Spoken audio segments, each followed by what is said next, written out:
Hit it, boys. Powered by NairaBet. This is Football Live with Josh Bailey.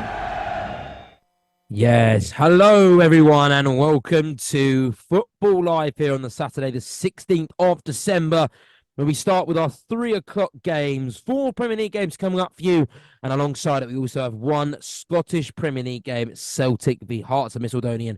That's been covered by Johnny Holmes. But we'll start then with the Premier League games. We're going to head to the Etihad for our first game to cover. We have our reporter Matthew Key on that one for you. Man City, who have lost just 2 of the last 16 Premier League games against Crystal Palace, although both defeats have come at home during Pep Guardiola's reign. So that bodes well for them in terms of, you're just looking at the fact they're facing Crystal Palace today. But if you look past their actual home form recently and take away their win against Luton Town last week, where they had to come from behind, they've been in choppy waters, haven't they, Matthew Key? And they host the Crystal Palace side, which are in desperate need of a win themselves. They've lost 6 of their past 8 Premier League games, earning just 14 points.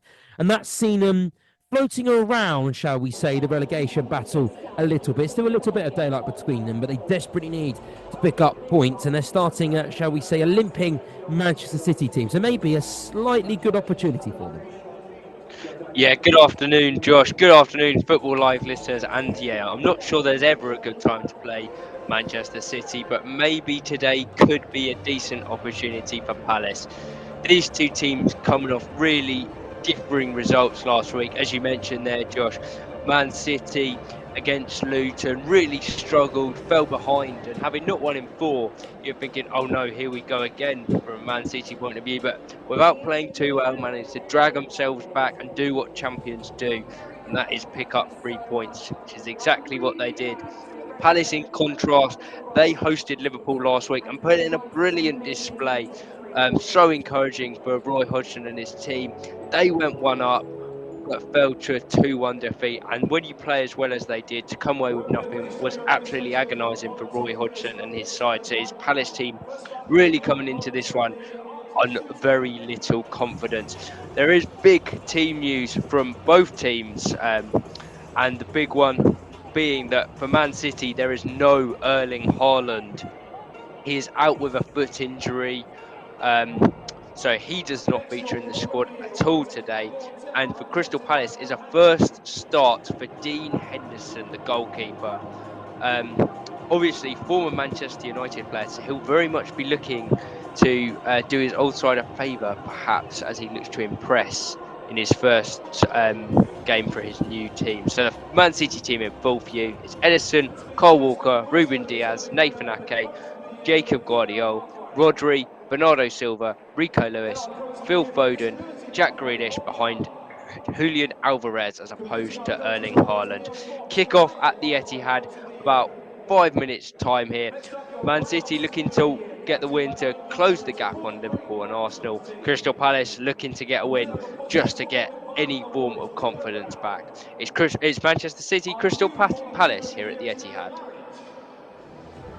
Thank you very much, Matthew Key. Now we're going to travel down to London to Stamford Bridge between Chelsea and Sheffield United. And Chelsea have won 5 of their past 7 Premier League games against Sheffield United, drawing 1 and losing the other. But as for Chelsea, well, it's been well documented after the defeat to Everton last weekend that 2023 hasn't been the year for them, really hasn't. They'll be looking forward to 2024, which is only a couple of weeks away, because they've lost 22 of their 47 matches in all competitions in this calendar year. That's the most defeats they've suffered in a calendar year since 1993. And as Sheffield United, well, they themselves are rooted bottom of the Premier League, and they're still there currently, I believe. Yes, they are on 8 points, 11 on points with Burnley. They sacked Paul Heckingbottom. They brought in Chris Wilder, who managed to get them a victory last weekend, and they're now aiming or vying for back-to-back Premier League wins for the first time since July 2020. On this one for you is Richard Freckleton. And Richard, 2 teams that need wins, 2 teams that are just looking to get a little bit of form together. But today, one of these 2 teams, their form is going to be disrupted a little bit. You're right, Josh. There is a lot of tension here at Stamford Bridge before this game starts in approximately 6 minutes' time, but there was a big roar from the home supporters when Nkuku was named on the bench. This was the big money striker that they brought from RB Leipzig, but unfortunately during a preseason game he injured his knee and is now just coming back into the squad. They've got a lot of firepower, have Chelsea on the bench, and the tinkering that Pochettino did against Everton midweek backfired in a big way. So I'll go to the teams. He's brought back 4 players who were dropped from the game against Everton. Colwill, the left back, comes back along with the vastly experienced Silva, who's 39 years old and is still arguably the best defender they have at the club. Sterling comes into the team along with Jackson, the forward. So I'll go through both teams to line up. Petrovic replacing the injured Sanchez in goal. We've got Disasi, Colwill, Silva, Badiashile, Caicedo, Gallagher, Sterling, Jackson, the wonderful Palmer, who scored 5 goals already this season, and Mudryk. And as I said, on the bench, you've got Nkuku, Fernandez drops to the bench, Gustu, and surprisingly, they've got 2 goalkeepers, which I couldn't quite understand that. But the likes of Broja, the forward, and young Matters, also number forward, is there on the bench as well. We'll quickly go to the Sheffield United team. As you say, Josh, they're looking to get 2 successive wins. They brought Chris Wilder back, who is a hero both as a player and as a manager, once finishing 9th. Following in goal, they've got Boyle as right back. Lowe comes into the team. Trusty as centre back. They've got Anel, their captain, D'Souza, Brooks, Hammer, McBurney, Archer, and McAtee, who scored that wonderful goal that was the winner against Brentford. And Baldock, out of interest, is on the bench, who has been suffering from an injury for quite some time. So it's going to be a very intriguing game, but a lot of tension, but a game you'd expect Chelsea to win, who've won their last 3 previous games against Sheffield United. So with just a few minutes before the game starts, I'm looking forward to this one. There should be some goal action. Thank you, Richard.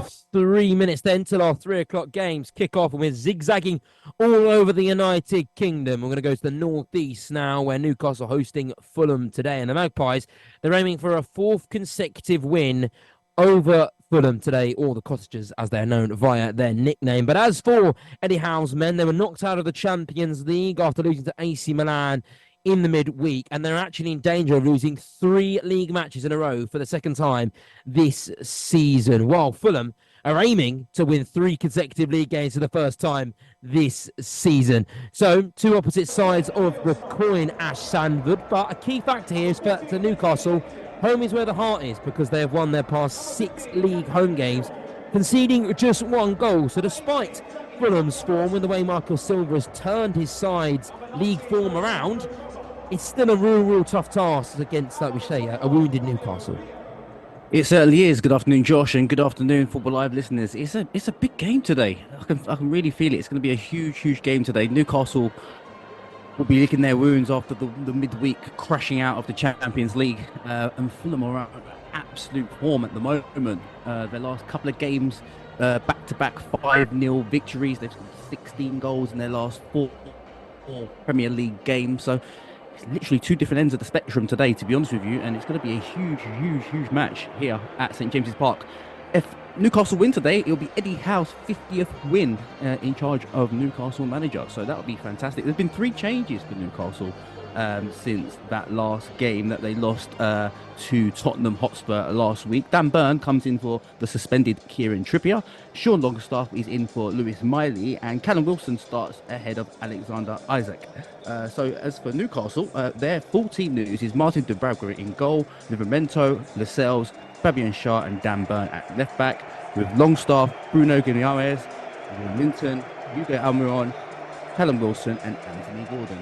As for Fulham, Nigerian international Alex Iwobi starts today. He's got 66 caps for Nigeria, funny enough, scoring 10 goals. He starts today on the right-hand side for Fulham, and he'll be looking to get his 4th Premier League goal of the season. There's been 2 changes for Fulham, even though they've been quite steady with their team so far this season, with Harry Wilson coming in for William and Issa Diop coming in for Calvin Bassey. Full team news here for Fulham. Bernard Leno in goal with Anthony Robertson at left back, Joshua Adebayo in centre back with Issa Diop, with Timothy Castagna at right back, Tom Kearney and João Paulina holding midfielder, with that front four of Harry Wilson, Andreas Pereira, Alex Iwobi and João Jimenez up front.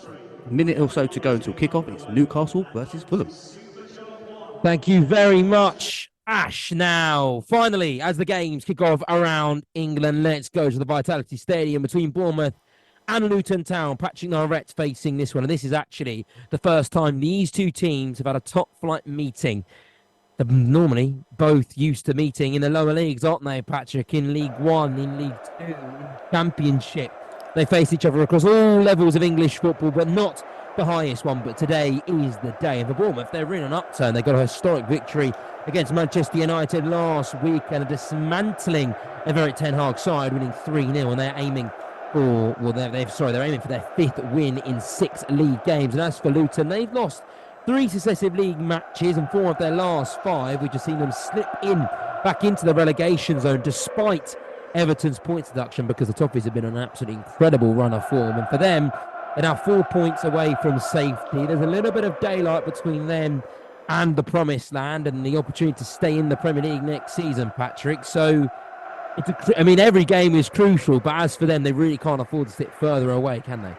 No, they can't. But also, I would say to you that Bournemouth are in great form. Like you said, they won away 3-0 last week. And as for Luton, they lost 2-1. I would say marginally lost 2-1 against Man City, but they do stay in the game. The game has just kicked off, as you just said. With regard to the teams, let's have a look at Bournemouth as last week. So it's Neto in goal, back four, Kurtzke, Tanzini, Zanani and Smith, the 2 midfielders, Christian, Cook, the 3 behind, Tavernier, Kluivert and Semenyo, and up top it's Solanke, the man who cannot stop scoring. With regard to Luton, they make 2 changes. Lokonga and Kabore comes in, and they've got to play 3-4-2, no, 3-4-3 looks like to me, just looking at this formation, but they're not playing like that, having kicked off. In goal, Kaminski, Bell, Lockyer, Mengi, the back 3.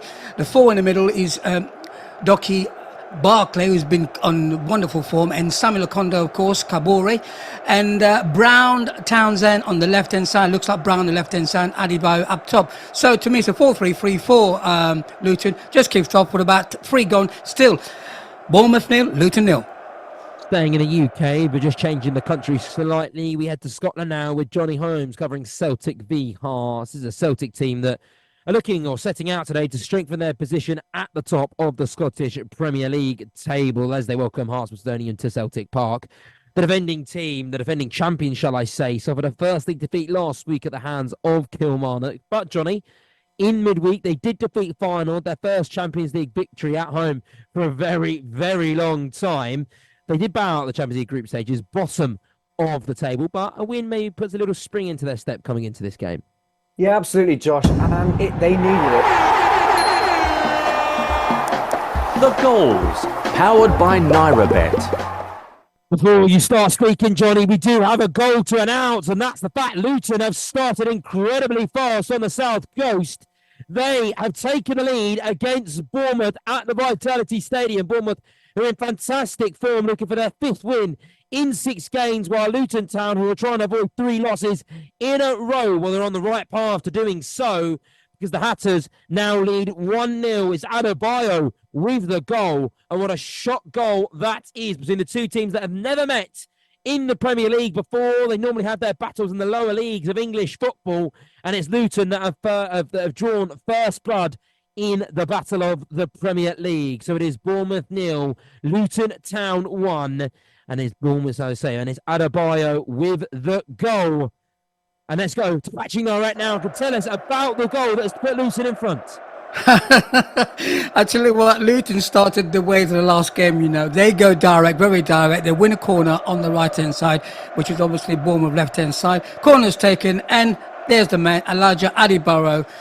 Raised, I always say this like a salmon, headed bottom left-hand corner goal. So with 3 minutes gone, it's Bournemouth 0, Luton 1. Absolutely huge goal for Luton. They're yet to keep a clean sheet in the Premier League this season. You feel like they're going to have to do that today if they're going to want to win on the South Coast. It's a big ask, though, because we've still got pretty much the whole of the game to play. And considering how much at a time we get on nowadays, they've probably still got a full 90 minutes to go. So will taking the lead early on benefit them, or will it come to bite them back later? Let's go to Johnny Holmes now. Johnny, we interrupted you mid-sentence. If you can remember what you were going to say, please start where we left off. I'll try and remember for you, Josh. Yeah, good afternoon, everybody. It was a surprising defeat last time out in league action for Celtic, as you mentioned, Josh, against Kilmarnock. But in midweek, Celtic turned those woes around, banishing a bit of a Champions League hoodoo with a great result against Feyenoord in their Champions League group. And Celtic have started off the stronger side here against Hearts of Midlothian. Hearts, of course, down in 6th in the league. Celtic top of the league, but Rangers behind do have a game in hand over them. So Celtic will need to get a result here. They've started on the front foot and are looking to try and put last week's result behind them. Still 0-0 here after about 4 minutes played. Roughly 5 minutes then for each game that has gone round. So let's get starting then. And we're going to start at Chelsea because Dean Henderson has just pulled off a fantastic... Sorry, not Chelsea. It is Chelsea, isn't it? No, sorry, apologies, not Chelsea. We're going to go head on to Matthew Kew, where Dean Henderson has put a fantastic save. Yeah, that's right, Josh. I mentioned his first start, and he could be busy this afternoon, but he's made an excellent start. First save and a really good one. Some really good interchange between Phil Foden and Kyle Walker down the right-hand side.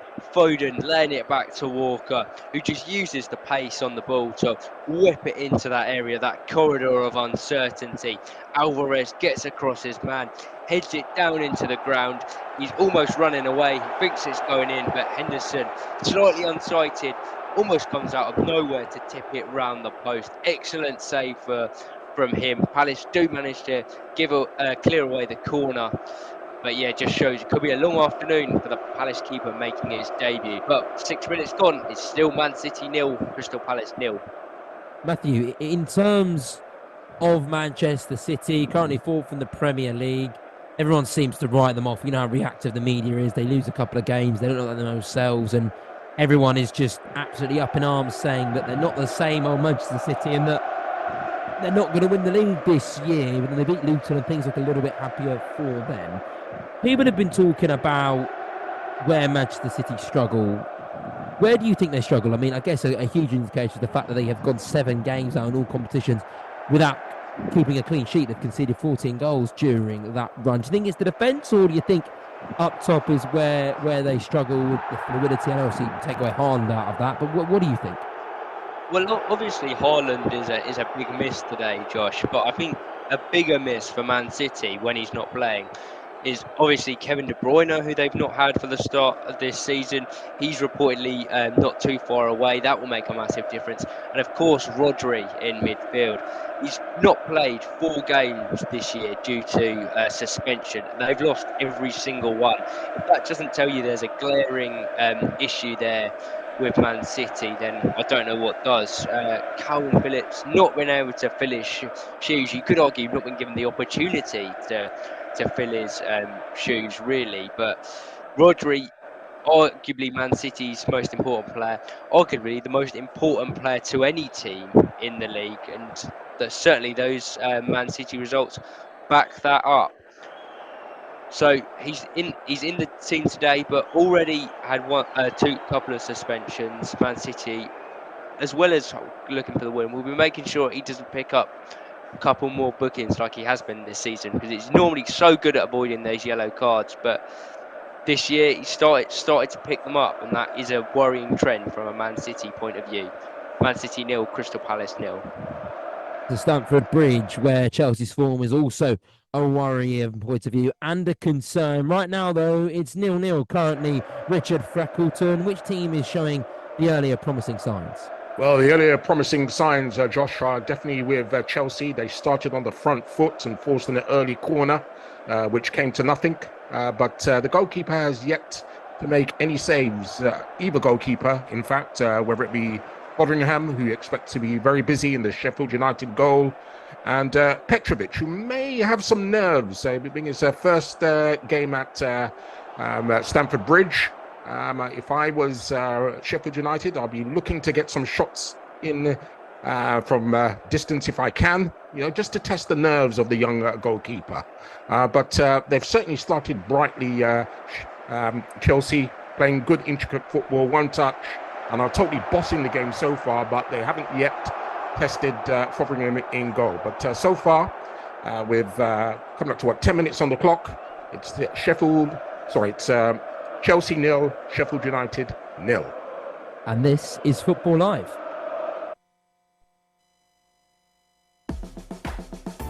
You are listening. You are listening You are listening to Football Live. to Football Live To Football Live. on Brila FM. Get involved in NairaBet's Super Sunday Special and net yourself a free bet. Liverpool take on Man United at Anfield, and we are giving away a 100% matched free bet up to 1,000 Naira. Whether you back Klopp's Reds or Ten Hag's Red Devils, you will be eligible for a free bet regardless who wins. All you need to do is log into www.nairabet.com, bet on Liverpool versus Man United, receive your free bet to use on any sports or virtuals. To qualify, just place a bet on either the pre-match markets or in play. Full details can be found on our promotions page. Must be over 18, minimum odds of 1.50, must be a real money bet. Cashed out bets do not qualify. General and free bet terms and conditions apply. Please gamble responsibly. There's a goal, there's a red card, Josh Bailey is screaming, it's a nightmare cause Chelsea are losing again. Chris Baldwin is happy, John Kaynard's off chatty, happy Christmas to the listeners on Brila FM. Merry Christmas from everyone at Football Live. Another big day of top football action tomorrow on Football Live right here on Brila FM. Liverpool look to cement their spot at the top of the Premier League with a win over rivals Manchester United. Arsenal are in action at the Emirates, they take on Brighton. High-flying Aston Villa are in London, away at Brentford. In the Bundesliga, Bayer Leverkusen, the leaders, are in action against Frankfurt, and there's a big North London derby in the WSL as Tottenham take on Arsenal. Follow all the action as it unfolds tomorrow on Football Live, right here on Brila FM.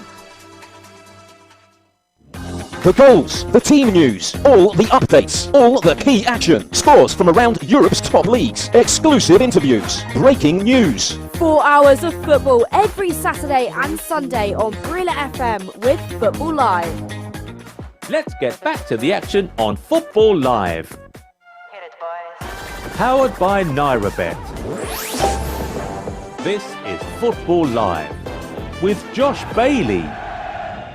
Straight back into the action, and Matthew Key spoke about Rodri's importance at one end of the pitch, but he's nearly just contributed at the other end, cross wide.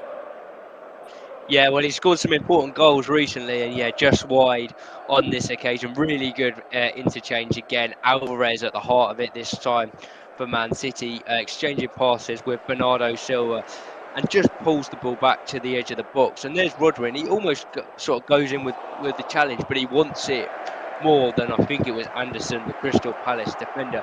Just sort of toe pokes it, and it had Henderson really worried. It was nothing the Palace keeper could do. You saw it late, so he was just stood there hoping it would go wide, and luckily for him it did. But all Man City at the moment, Palace really struggling to get any foothold of the ball or the game at the moment, and play the game going the way it is, it's not going to be too long before we see Man City take the lead, I don't think.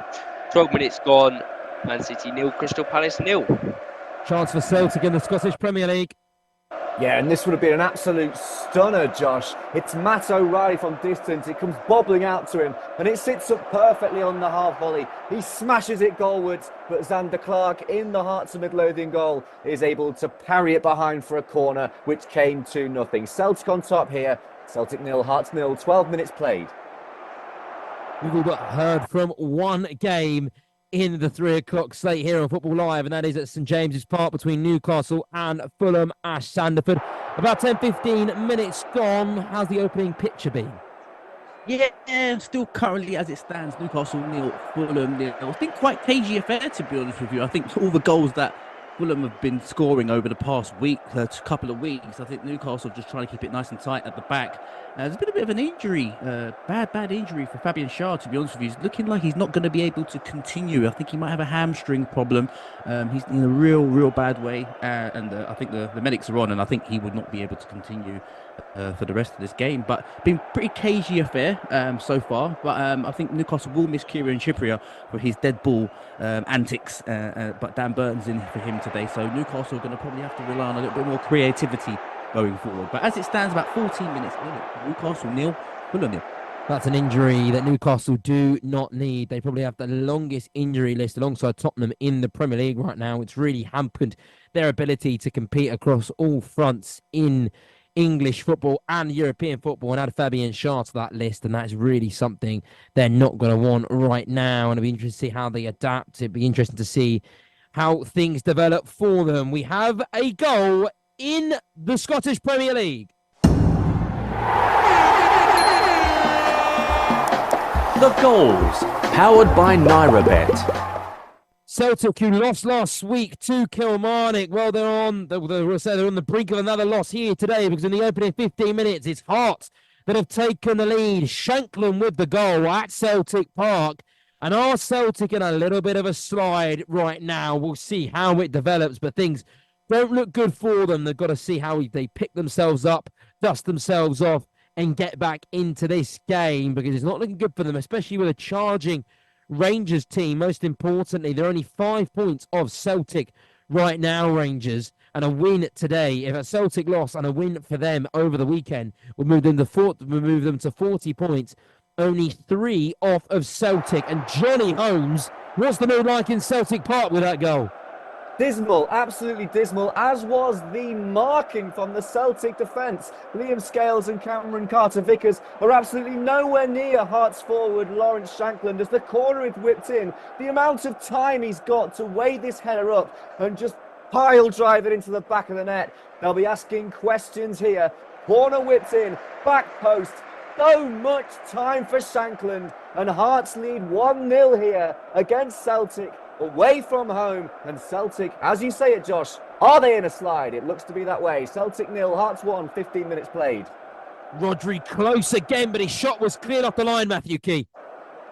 Yeah, Man City still knocking at the door. It's Rico Lewis this time, playing in centre midfield today, but drifts out wide. Is found by Foden. He pulls the ball back brilliantly, and Rodri's running onto it, and he gives Dean Henderson the eyes, puts the ball near post, and there's Gahey, who just sticks a leg out instinctively, and you think at the start it's a brilliant bit of defending, but the ball almost ends up into his own net inadvertently, with Henderson wrong-footed.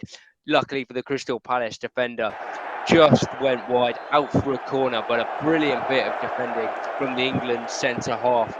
Nevertheless, but Crystal Palace living seriously dangerously here. Man City down to 1.20 on the NairaBet odds. Of course, those odds are subject to change. Palace up to 17 huge odds in a Premier League game, and the draw 6.5. As I say, those odds courtesy of NairaBet, and of course subject to change. Man City 0, Crystal Palace 0. If Celtic were to lose that game against Hearts, by the way, it really does show how quickly the picture can change in football. They're unbeaten in their opening 16 matches, only dropping points on 3 occasions. They've amassed 42 points and have netted a league-high tally of 42 goals at that stage, only including 10 at the other end. But the trip to Kilmarnock really has just really stumbled things, and it just made things a little bit smooth sailing, because they lose to Hearts today.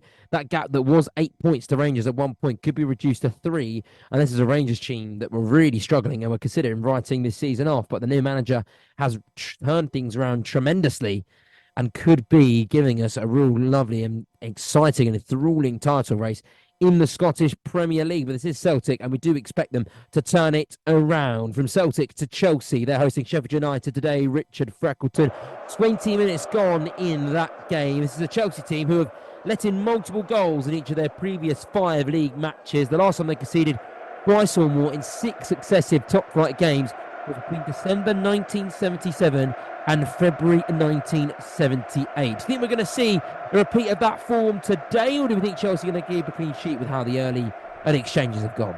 It could be very difficult for them, Josh. It still remains after, nearly 20 minutes on the clock. Chelsea 0, Sheffield United 0. I've been very impressed how organised the back four of Sheffield United have been. They've protected Fotheringham very well, and Chelsea have only had one shot on goal, which Fotheringham easily saved. He went straight to him from about 25 yards. They're going to make it very tight for them. You could say in the old-fashioned way of parking the bus and getting men behind the ball and giving Chelsea a lot of possession, but they're yet to break the defence so far. And let's not forget, they're coming off the back of a win, a 1-0 win against Brentford, which they kept a clean sheet as well.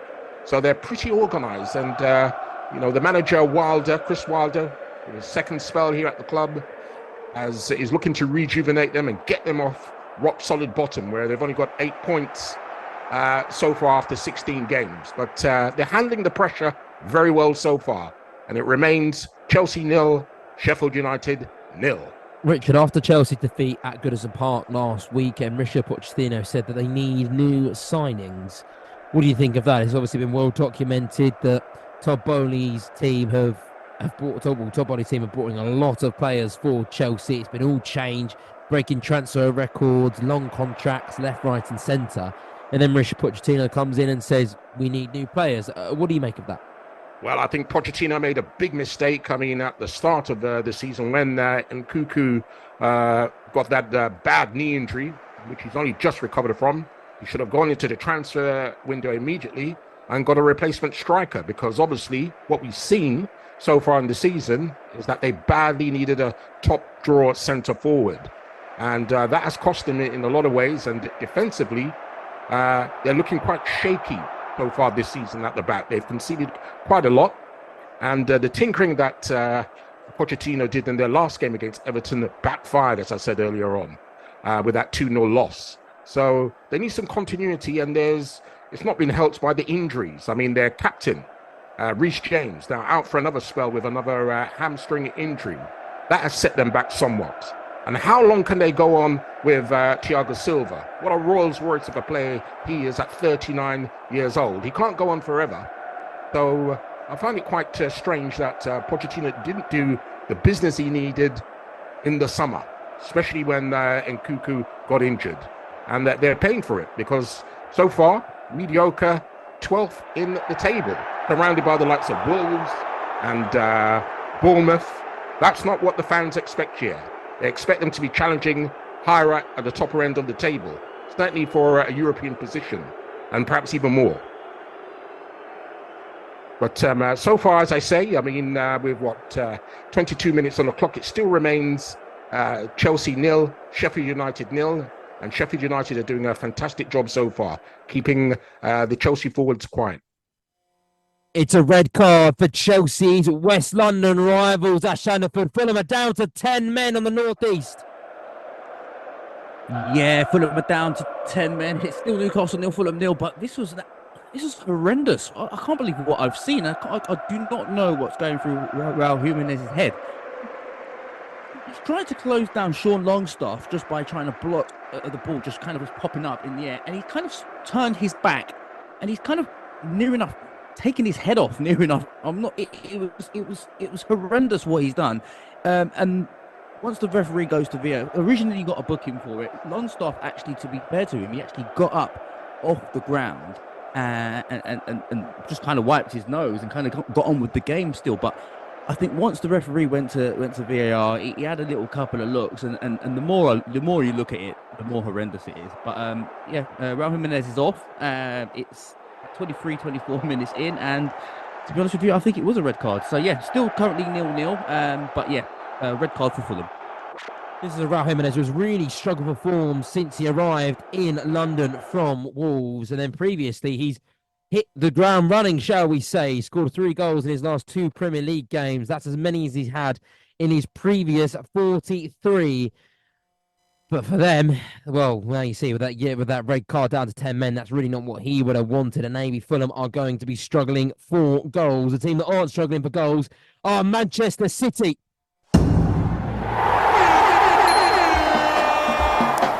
The goals, powered by NairaBet. Pep Guardiola has suffered 2 defeats during his Manchester City career, and against Crystal Palace. They've been in poor form so far, Matthew Key, for their standards, but they've taken the lead against Roy Hodgson's team after 20 minutes. Yeah, I think that's one you call. It has been coming, Josh. Man City 1-0 up, deservedly so. Going to be a VAR check. I've just seen it on the replay. It's going to be close, but for the moment, it's Jack Grealish that's put the home side in front. 3 goals in 3 games for the Englishman. It's brilliant from Phil Foden. Diaz rolls it into him, and he takes it on the back foot with 1 touch, and then with his other foot, rolls it through the Crystal Palace defender's legs. It's Joel Ward who's put it through his legs, straight into the path of Grealish, who curls it home past Dean Henderson, who had no chance with that one. The only question is, was Grealish offside when the pass was played? They're taking a look now, but for the moment, it's 25 minutes gone, and it's Man City 1, Crystal Palace 0. Man City 1, Crystal Palace 0. Big goal there. And for Jack Grealish, as I said, has just scored his 3rd goal in his 3 successive Premier League matches for the first time. But it could be chalked off. You're stealing my stats, Matthew Key. You're stealing my stats. Clearly, you're a great reporter. You're on it with the statistics. But that was mine. I wanted to say that. But there we go. Manchester City leading that game. They have drawn back-to-back Premier League home matches and could go 3 consecutive league fixtures without victory at the Etihad for the first time since 2016. There is still a VAR check on this. It's a long VAR check. So we'll just pause shortly just to see what's going to happen there. But right now, Manchester City are still leading in that game. We haven't had Patrick Norret in a while between Bournemouth and Luton. How have the Trevor responded since falling behind early on? Well, since Luton scored that goal in the 3rd minute, they've been trying Bournemouth, dominating possession. But the man I think who's going to open his account will be Marcus Tavernier. He's had 2 shots on the 19th. He got right on the ball on the left-hand side, took a shot, the goalkeeper saved it. And on 21, again, he got another shot off. So it seems to me he's getting behind, he's getting in front of the back, Luton's back forward, trying to get a goal. But I think at the moment, Luton are holding, just dropping back. They're compact, not giving anything away. But Barkley is a player, should be playing for another club, but I tell you what, every time he gets that ball, something happens. Diagonal balls is playing, little balls in between, is really good. But with 26 gone, still Bournemouth 0, Luton 1. A roundup of the scores in the Premier League so far. It's Bournemouth 0, Luton 1. It's Chelsea 0, Sheffield United 0. It's Manchester City 1, Crystal Palace 0. And as I say that, the goal has been given. Jack Grealish is onside. Matthew Key, is that the right decision? Yes, it was one of those ones where the microscopes were out. I never actually saw the lines being drawn on my monitor here, Josh. They just kept showing the same image. It was Grealish and I think it was Tyreek Mitchell from Crystal Palace, and it could have potentially been that Grealish's foot was offside, but we like attacking football. We like goals. You'd have been really annoyed from a Man City point of view if that one had been disallowed, and inches in it. I'm pleased they've given that goal. Man City 1-0 up as they thoroughly deserve, and Crystal Palace, well, they're going to have to change their game plan now because it's been sit-in, hope Man City don't score. Well, now they have scored, and Crystal Palace going to need to find a way back into this game. 27 minutes gone, Man City 1, Crystal Palace 0. Put them down to 10 men, and Newcastle were searching for that goal to put them in front. Ash Sandiford. Yeah, still currently Newcastle 0, Fulham 0, but it was a great chance from Newcastle. They took it on the left-hand side and they kind of popped it into Almiron, and Almiron is literally getting to the byline, and he's done really well to cut this ball back, and he's cut it back to the middle of the 6-yard box, and no one's there to kind of tap it into an empty net. It was a great determination for Almiron. He really got to the byline. He's absolutely rapid, to be honest with you, and so far Newcastle, since this the sending off from Fulham, Newcastle are really at it. It looks like Eddie Howe has got his men going, but it's still 0-0, and Fulham will be pleased the fact that, obviously not pleased that they're down to 10 men, but pleased they haven't conceded straight away, and that can sometimes make the fans a little bit nervy at St James's Park. But as it stands, it's still really early stages in this game now. It's going to be a long afternoon for Fulham because Newcastle dominating possession so far, but it's still Newcastle 0, Fulham 0.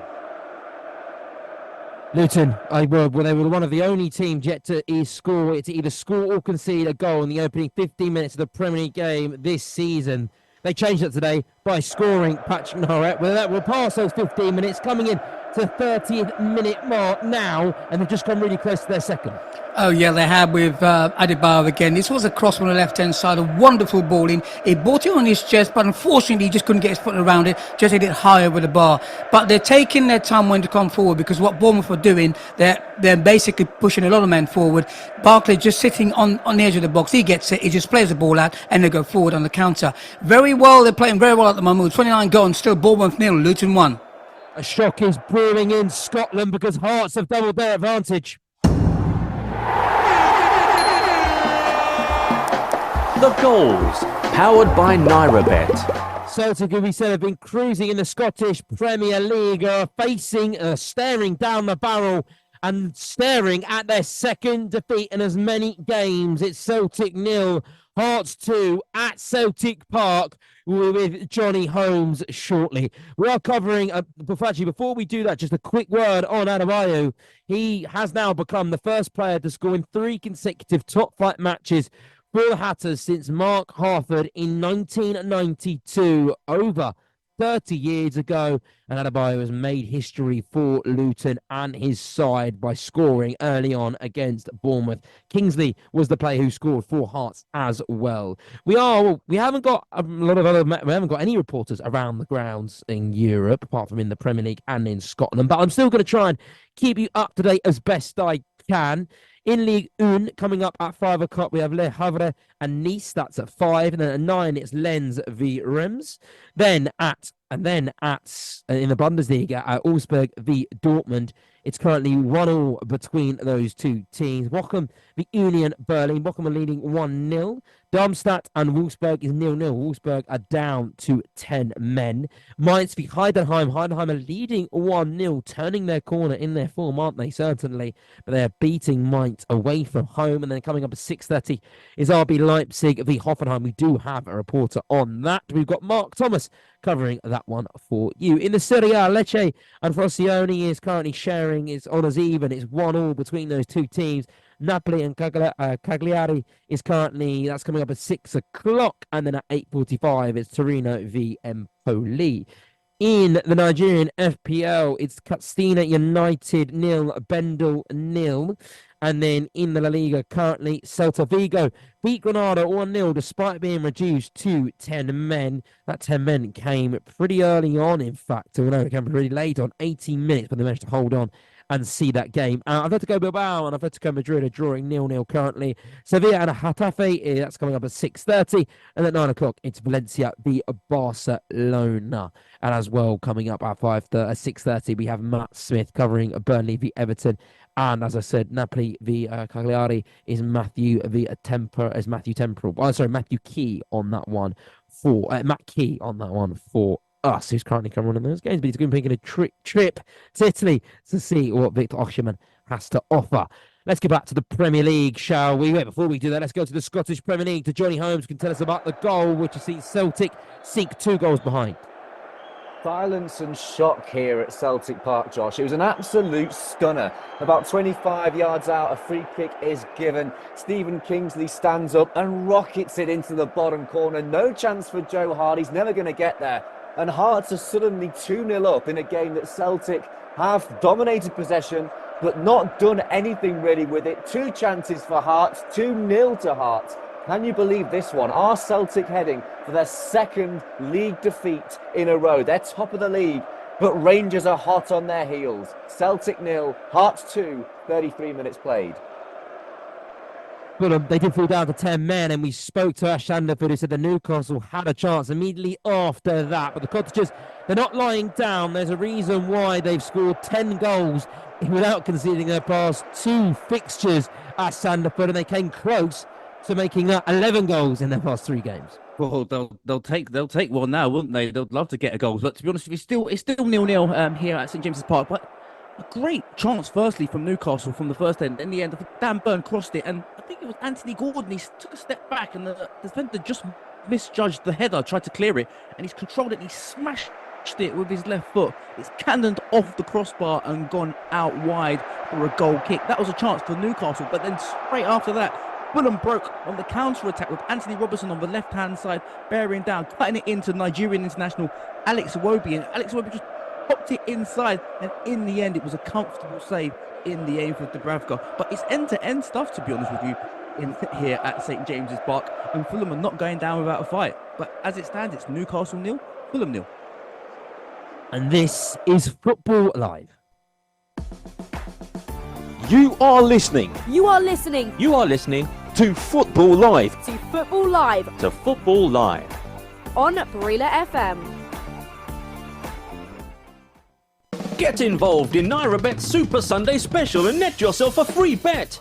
Liverpool take on Man United at Anfield, and we are giving away a 100% matched free bet up to 1,000 Naira. Whether you back Klopp's Reds or Ten Hag's Red Devils, you will be eligible for a free bet regardless who wins. All you need to do is log into www.nairabet.com, bet on Liverpool versus Man United. Receive your free bet to use on any sports or virtuals. To qualify, just place a bet on either the pre-match markets or in play. Full details can be found on our promotions page. Must be over 18. Minimum odds of 1.50. Must be a real money bet. Cashed out bets do not qualify. General and free bet terms and conditions apply. Please gamble responsibly. There's a goal, there's a red card. Josh Bailey is screaming. It's a nightmare cause Chelsea are losing again. Chris Baldwin is happy. John Kaynard's off chatty. Happy Christmas to the listeners on Brila FM. Merry Christmas from everyone at Football Live. Another big day of top football action tomorrow on Football Live, right here on Brila FM. Liverpool look to cement their spot at the top of the Premier League with a win over rivals Manchester United. Arsenal are in action at the Emirates. They take on Brighton. High-flying Aston Villa are in London, away at Brentford. In the Bundesliga, Bayer Leverkusen, the leaders, are in action against Frankfurt, and there's a big North London derby in the WSL as Tottenham take on Arsenal. Follow all the action as it unfolds tomorrow on Football Live, right here on Brila FM. The goals, the team news, all the updates, all the key action, scores from around Europe's top leagues, exclusive interviews, breaking news. 4 hours of football every Saturday and Sunday on Brila FM with Football Live. Let's get back to the action on Football Live. Powered by NairaBet. This is Football Live with Josh Bailey. Let's go to Patrick Narrett, where Luton are leading 1-0 against Bournemouth, and they came close to making a second, Patrick. Yeah, they're getting closer and closer. You've got Townsend who's coming inside. He still looks like a player, you know. He plays the ball into, was it Kabore, gets in the box, get it to Adebayo. Adebayo 1v1 with the keeper. The keeper saved it. And 2 minutes later, he did the same thing again on the other side. This time, where a cross came from the left-hand side, he found himself in the box, took a left shot, 1v1 with the keeper. I'm just thinking he's going to score sooner or later, you know, with 36 gone, still Bournemouth 0, Luton 1. A very impressive campaign for Adebayo, and he's really showing his quality against Bournemouth today. As Patrick Narrett said there, how long will it be until he gets his second? A couple of forced changes for Crystal Palace. Matthew Key, Joe Wall coming off for David Osa. Yeah, that's right. Palace, we talked about the injuries earlier. Palace are another team that will be holding their hands up and saying, oh, hang on, how about us? We've got lots of injuries as well. And when you look at there, they've not had Elise and Eze available together all season, which for them is such a massive blow. But Captain Joel Ward off. But a slightly exciting change from a Crystal Palace point of view, because they've taken off a right back, brought on a centre midfielder in the form of David Ozoy. He's just 18 years old. They're under 21s player of the year last year. Played for England at the youth levels, but of Nigerian parents, so could potentially feature for the Green Eagles should he choose in the future. So yeah, he's on for Crystal Palace. Looking forward to seeing what he can do if he gets the ball at his feet.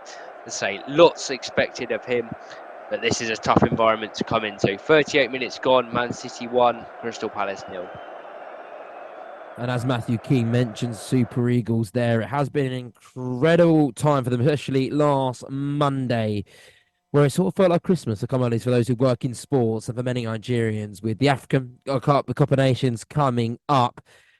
But the fact that Victor Osimhen won the Men's African Player of the Year award, and that was the first Super Eagles player to win it since 1999. Also, Asiat Oshola also won, or also known as Agbabola, won the Women's Player of the Year award for the 6th time, and that actually marks the first time a country has won both categories on the same night.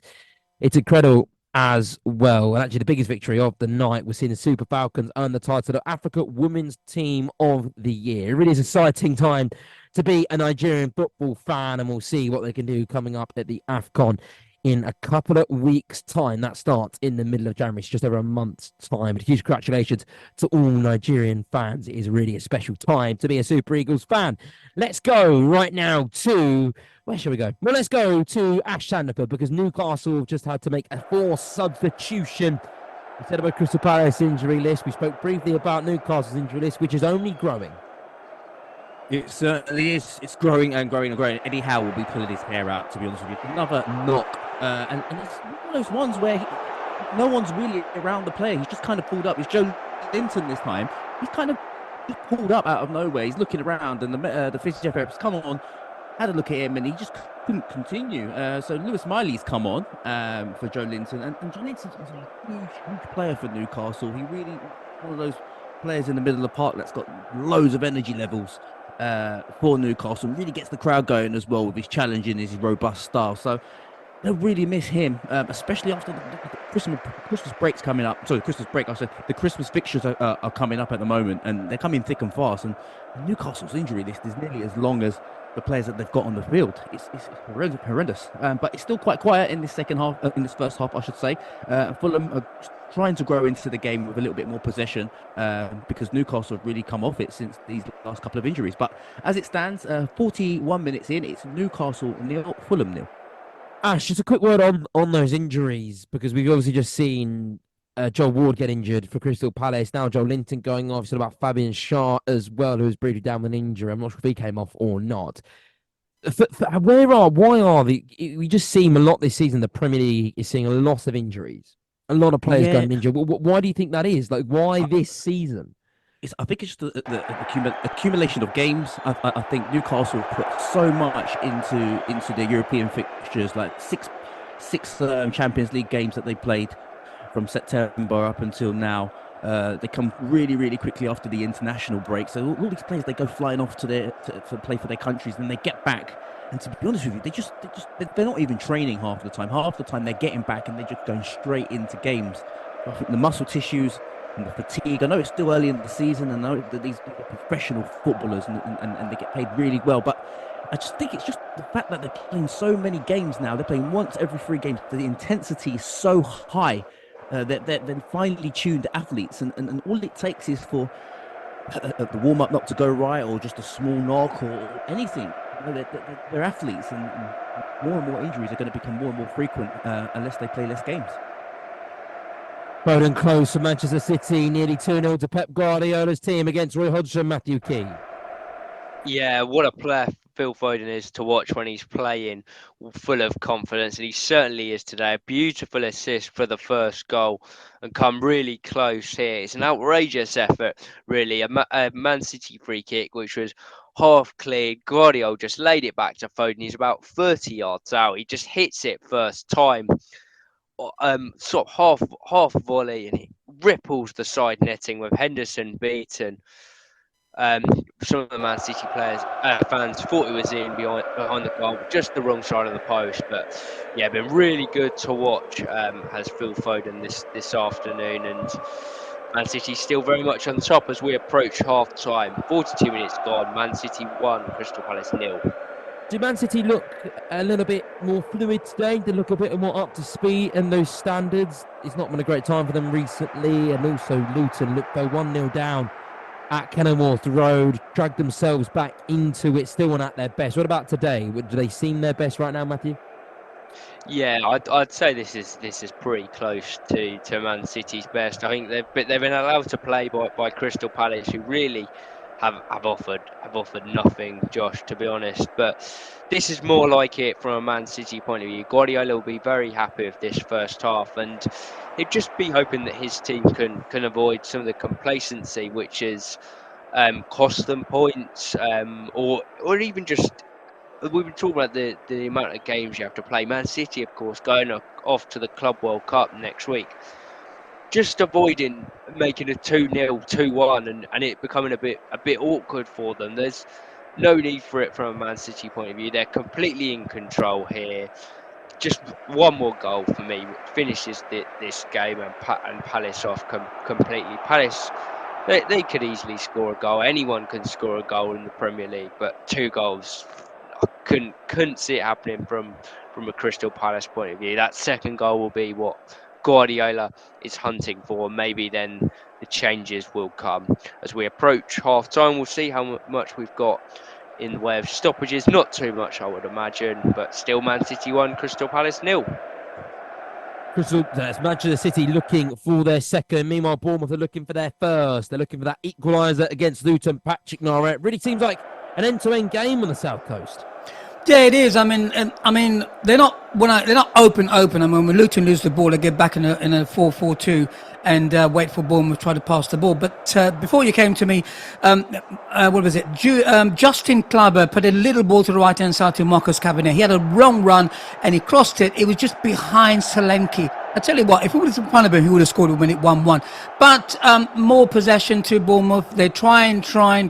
But I tell you what, Luton are working very hard to keep them at bay. They're not going full on press, but they're deciding when to go. And when they do win it, they go forward very quickly. Right, what are we? 45 gone, still Bournemouth 0, Luton 1.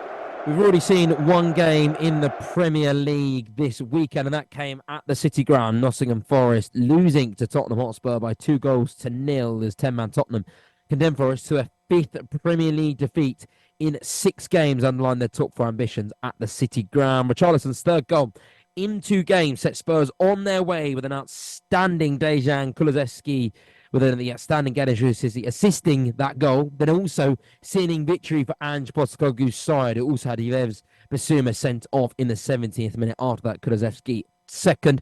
That result now moves 5th place Tottenham level on points with Manchester City. All the champions have played a game less. They won't be on level points now if Manchester City continue their winning ways against Crystal Palace so far. As the Forest, they now sit 16th in the table, 5 points clear on the bottom 3. However, that Luton win will pull them slightly back into it. If Luton were to hold on against Crystal Palace, there would only be 2 points separating the Hatters and Nottingham Forest.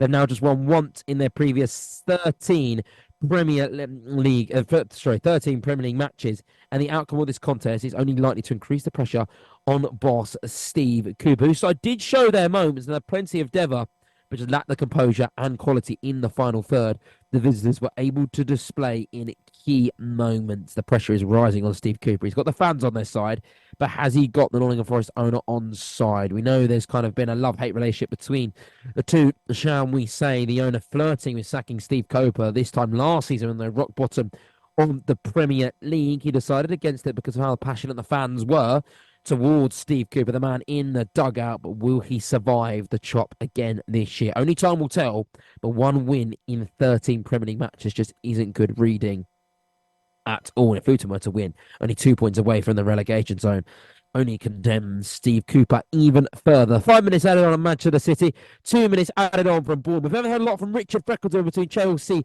and Sheffield United. Is it a quiet game, Richard?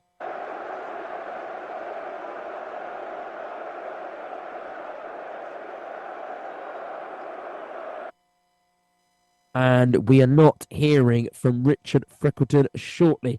So instead of that, we will go. Let's go back to Matthew Key. Actually, no, we'll go to Patrick Narrett because it's just been half time between Bournemouth and Luton. Luton winning 1-0, both sides having their fair share of opportunities. Yeah, on the 3rd minute kickoff, and Luton kept the ball and hit the ball down the sides and got a corner, and they took it and they scored on the 3rd minute. And then Bournemouth tried to get back, dominated possession, had a few chances, but not very clear chances. And I think the manager in the second half going to have to make a change the way they're playing, maybe go a bit more direct. But I don't think so. They're still going to be playing the same way they're playing. But Kluivert, to me, needs to come into the game more because he seems to me is the man who's going to probably unlock this Luton defence. But half time now, it's Bournemouth 0, Luton 1. A red card for Edison, maybe. Matthew Key. What's the details there? Well, I can confirm, Josh, that it's not a red card, but wow, I think he might have got away with one here, the Man City goalkeeper. What was I just saying about the complacency for Man City? Well, Palace on a rare foray forward. Man City have just got such a high line, and Elise just slips it through to Mateta, and then it's just a foot race between himself and Edison, and Mateta seems to get the touch, take it round Edison, who then goes sliding in and just takes out the Crystal Palace player completely. I'm not quite sure why this isn't a red card, Josh. He's taken it round Edison.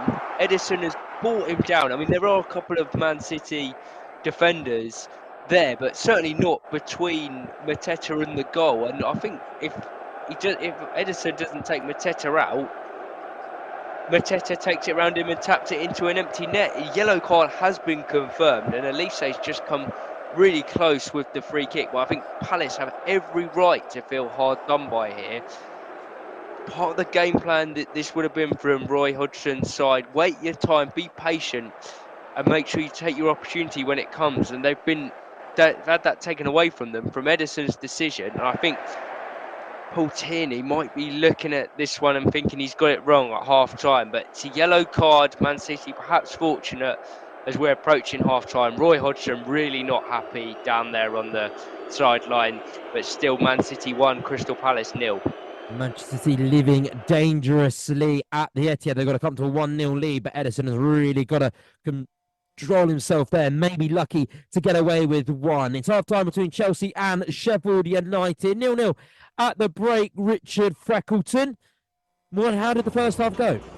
Yes, here at Stamford Bridge, it is Chelsea 0, Sheffield United 0.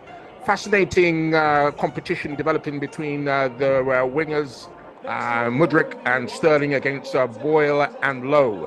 One problem I can see here is the final ball from Mudryk. He's got pace to burn, and on a couple of occasions he's gone by Boyle as if he was not there. But it's the final ball and not been able to find either Jackson or Sterling. And Sterling isn't getting much change out of Lowe on the other side, which is frustrating the crowd. And I wouldn't be surprised at all if there were a change at half-time or after 65 minutes or so. Not a lot of goal-mouth action. One shot earlier on from Gallagher from all of 25 yards, which is a straightforward save for Fotheringham. And frustration is setting in because they have bossed the game, but they have not really caused a lot of problems for Fotheringham in the Sheffield United goal. And on one occasion, Boyle got down the byline, got in a low cross, but nobody was there to actually get a shot on goal inside the 6-yard box. But they have to be very careful, Chelsea, because after last week's game between Brentford and Sheffield United, you know what happened there. They scored a worldie, and it was 1-0 to Sheffield United. But so far here at half-time, it is Chelsea 0, Sheffield United 0. Half-time between Manchester City and Crystal Palace. Matthew Key, and on the stroke of half-time, we might say that Edison was a lucky man, but just about devil's advocate slightly. He was trying to go from the ball. Was the Crystal Palace player going away from goal? Is it a yellow card according to these rules? What do we think? I don't know, it is one where you're going to have to get the rule book out and see what the interpretation is of the law, Josh, but you've seen it now, and it's just so rushed from Edison. There's no real need. And Mateta's hardly bearing down on goal. He's sort of edge of the box. He's been taken out, and that will be the thing for Crystal Palace, is they've not got a red card or a penalty. If they'd got a penalty, I'm sure they would have forgiven the yellow card if they'd have had a chance to score from the spot, but just a free kick and they couldn't make the most of it. I think they do have every right to feel hard done by. That is going to become the story of the half, which Man City have completely dominated. Well, you wouldn't quite say Palace are fortunate to only be one down, but one down is what it is. Grealish with finishing off a really well worked move, all from Phil Foden. That was a big VAR check, but that also went in Man City's favour. They lead 1-0 at the break, and maybe a chance for some nerves at the Etihad to just calm down after that incident at the end. Man City 1, Crystal Palace 0. Ash Sandford, Newcastle 0, Fulham 0. Can you give us your quickest half-time report? Yeah, Newcastle 0, Fulham 0. Yeah, not much really happened except for the red card from Jimenez and then a couple of injuries for Newcastle. They'll be disappointed that they're going in this second half with another 2 added to the injury list. So not much really happening at St James's Park. Both teams will be thankful that they haven't conceded so far, but a stalemate here so far. It's currently Newcastle 0, Fulham 0 half-time. That was Speedy to FJ and the team. Powered by NairaBet. This is Football Live with Josh Bailey. Here's John Kane with all the very latest odds from NairaBet. Yes, all the latest odds from NairaBet. Of course, all these prices are subject to change. Newcastle Fulham just kicked off in the second half, still 0-0. Fulham playing with 10 men. Newcastle are 1.57 for the win. The draw is 3.50, and for a Fulham away win is 8.50. Bournemouth, they're losing at home to Luton by 1-0. However, they're still short odds. They're just gone up to 3.50. The draw is 3.0, and Luton only slightly favourites with 2.38. Chelsea, Sheffield United still 0-0 to the second half. Chelsea are 1.44 for the win. The draw is 4.0, and an away win for Sheffield United is 11.0. Manchester City Palace is only 1-0 between the teams for Manchester City. Manchester 1.06 for the win. The draw is 13.0, and for Palace away win is 51.0. But let's just go into that game for any more interesting odds. If you think it's going to be over 2.5 goals, so 3 goals or more, is 1.91. If you think it's over 3.5 goals in the game of Manchester City, is 3.75. Let's just quickly go to the German Bundesliga. It's still Mainz 0, Heidenheim 1.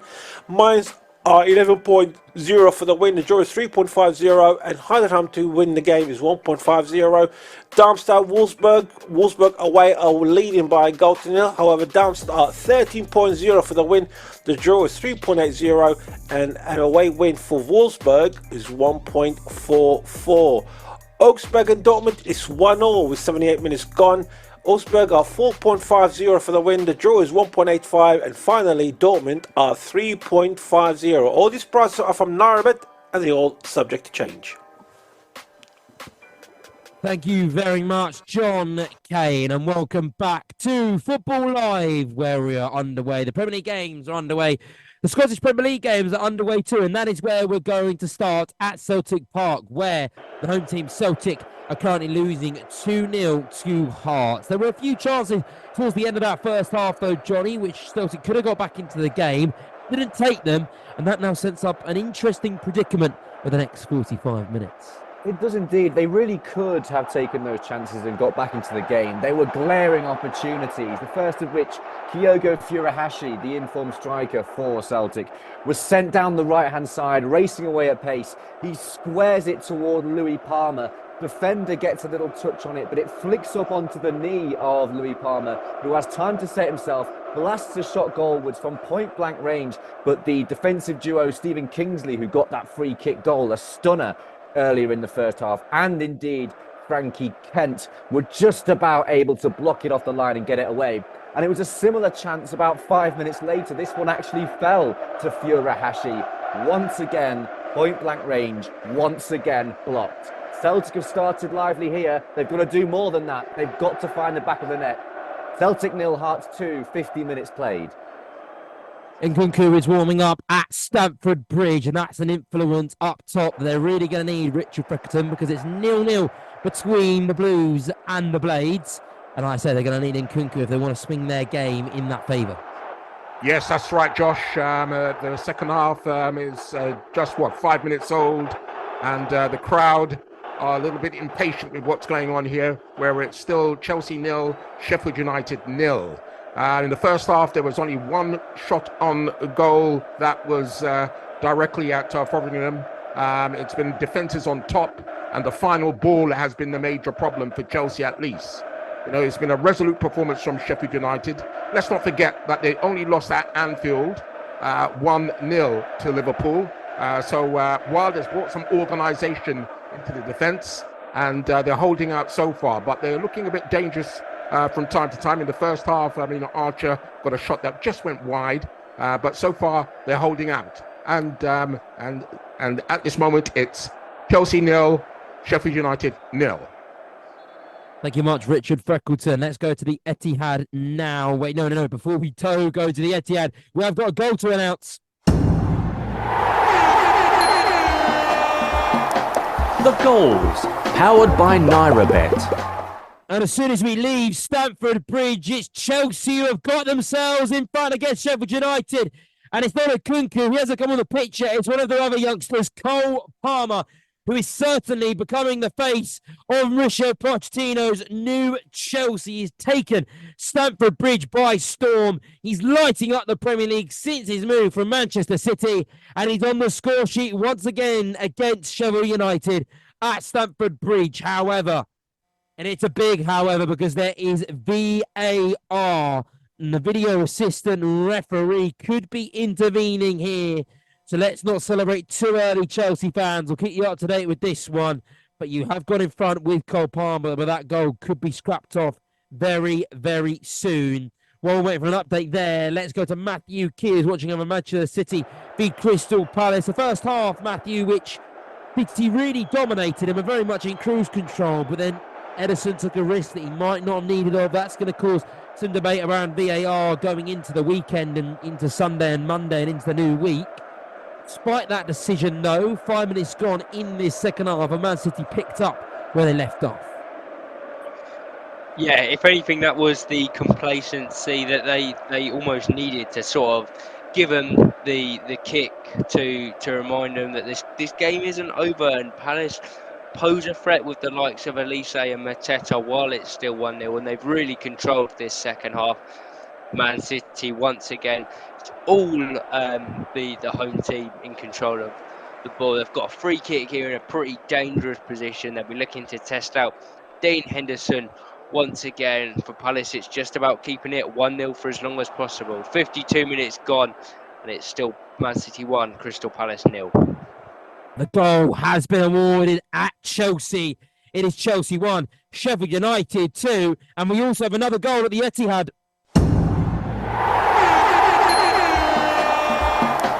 The goals, powered by NairaBet. And it's Man City that now lead 2-0, Matthew Key. Yes, there it is. There's that second goal, but you have to say it's absolutely pathetic from a Crystal Palace point of view. I said the free kick was a dangerous position. Julian Alvarez just whips it into an area where looking for any touch. He doesn't get one. The ball just goes straight into the goal. However, I think, Josh, this has been ruled out. What has happened is that, as I say, the free kick's gone straight in. Rodri is darked, but he's in an offside position. He's not made contact with the ball, but he's got out of the way. Whether that's unsighted Dean Henderson, but that is the case from the officials. The goal has been disallowed, and maybe that can be, Crystal Palace might say, well, that's justice for the goal or red card that we didn't perhaps get in the first half. So it's as you were, Man City still need that second goal. Close to finding it there, but it's still Man City 1, Crystal Palace 0. The Eagles could lose 3 consecutive top-flight matches for the first time since a run of 4 in March 2023. That was right before Roy Hodgson took over. And that disallowed goal from Manchester in favour of Crystal Palace and against Manchester City could be a key decider in them trying to stop that rotten run And as I say that, Manchester City have gone back in front immediately. It's now 2-0. The goals, powered by NairaBet. They have a goal disallowed. They then go down the other end and they now go back in front, Matthew Key. Absolute chaos at the Etihad.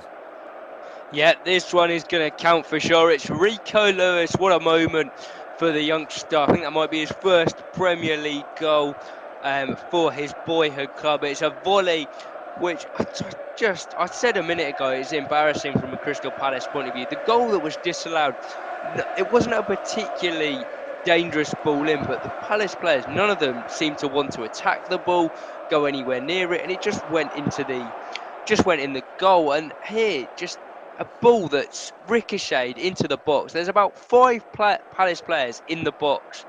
They just let the ball bounce. None of them take any ownership, go anywhere near the ball.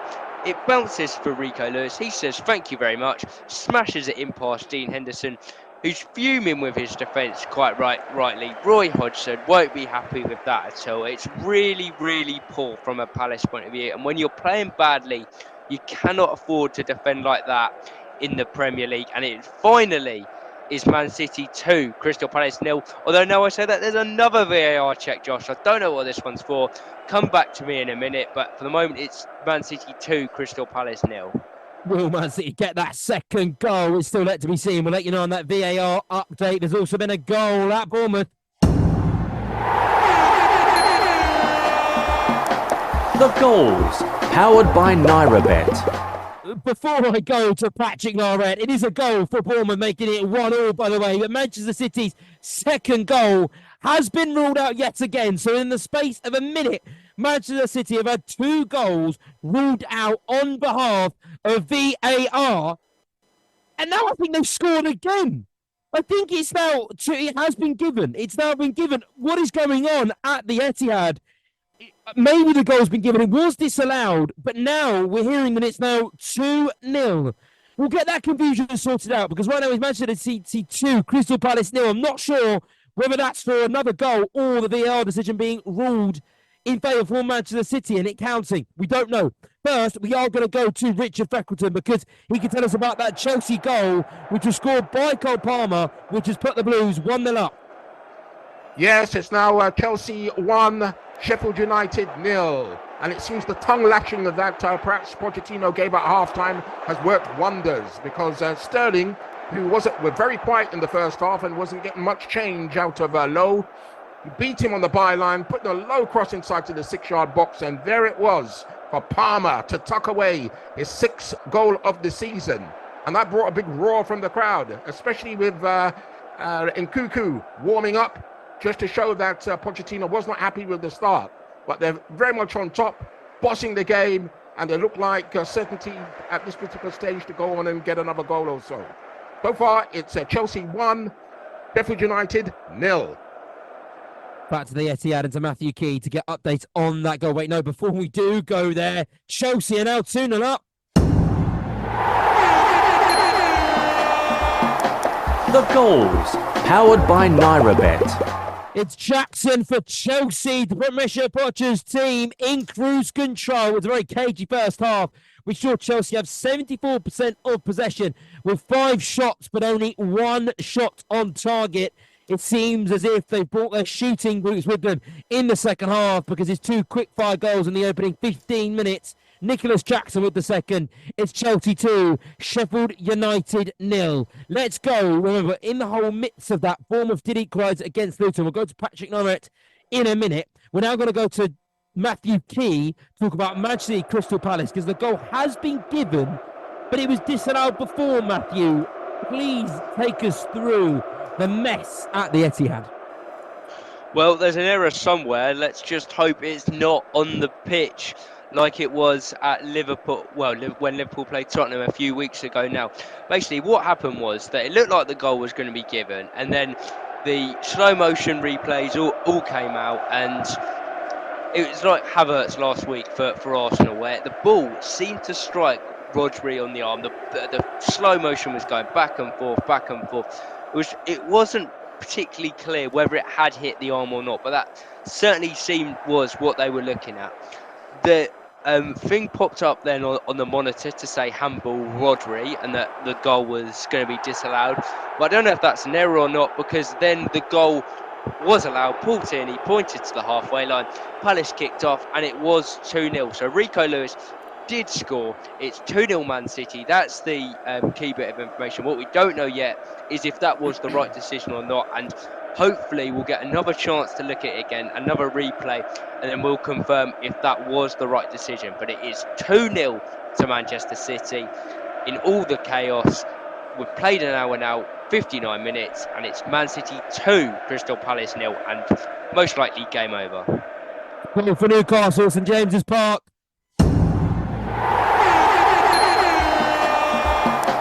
The goals, powered by NairaBet. The player gets a 10 million of Fulham for a little while now after Raul Jimenez was sent off around the 25th minute mark. It's taken them a while to break through that stubborn Fulham defence, but they have now done it. It is the black and white stripes of Newcastle. Lewis Miley with the goal, the youngster getting on the score sheet. What a moment that will be for him. It's Newcastle 1, the 10 men of Fulham 0. Let's go. We've got so many places to go to. So much is happening. And we go to Richard Freckleton to talk us about that Nicholas Jackson goal, which has surely kept the 3 points at Stamford Bridge for today's game. Yes, it's Chelsea 2, Sheffield United 0. It's a bit like a late bus. One goal comes and then another comes quickly in the space of just a couple of minutes or so. And it's Palmer who has been influential here with the second goal. He crossed from the right-hand side near the byline, and it was a simple tap-in for Jackson. They had a nervy wait or two because there was a VAR.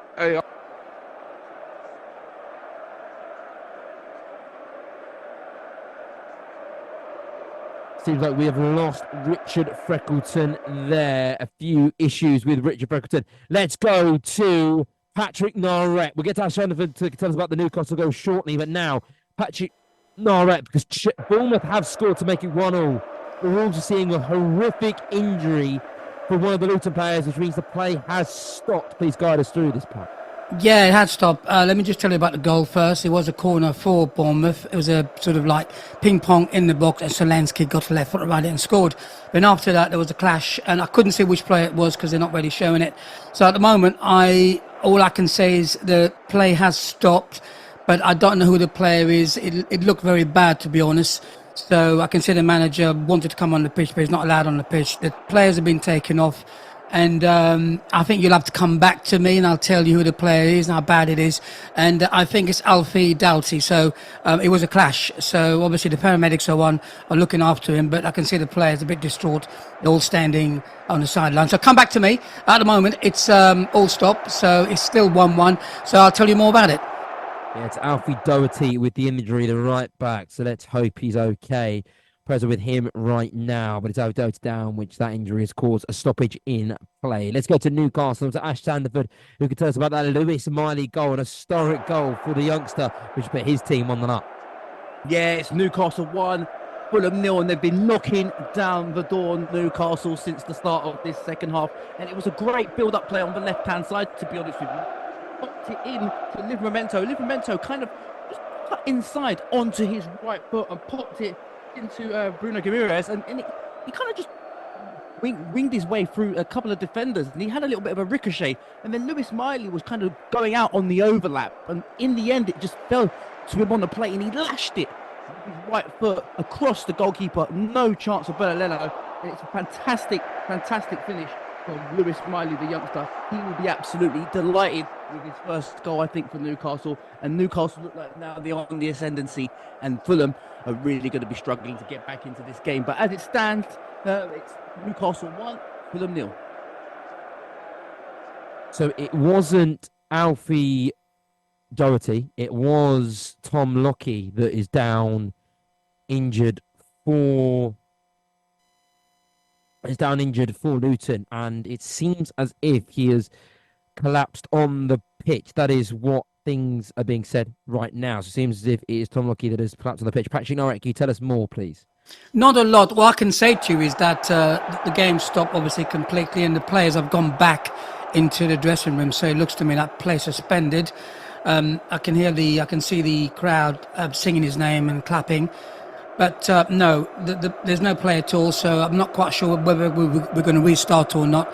I'll keep you posted when I hear more or see more. Yeah, this is really concerning scenes here Yeah. at the Volatility Stadium. It has Tom Lockyer that has collapsed on the pitch. I would say the players are back in the tunnel, so we will give you updates as we receive them. But very, very concerning signs there at Kenilworth Road. The score is currently Bournemouth 1, Luton 1, but there are things bigger than football in this time. And we will see how this situation develops. Right now, the scores around the ground is Chelsea 2, Sheffield United 0. It's Manchester City 2, Crystal Palace 0. It's Newcastle 1, Fulham 0. Let's go to Matthew Keyshaw. No. Let's go to Johnny Holmes, because it is Celtic who are still unable to make the breakthrough against Hearts. Yeah, fingers crossed for Tom Lockyer there. Horrible when that sort of things happen. But moving on to the Scottish Premier League here, it does seem that Celtic are struggling to find a way through against Hearts. 2-0 down at home at Celtic Park.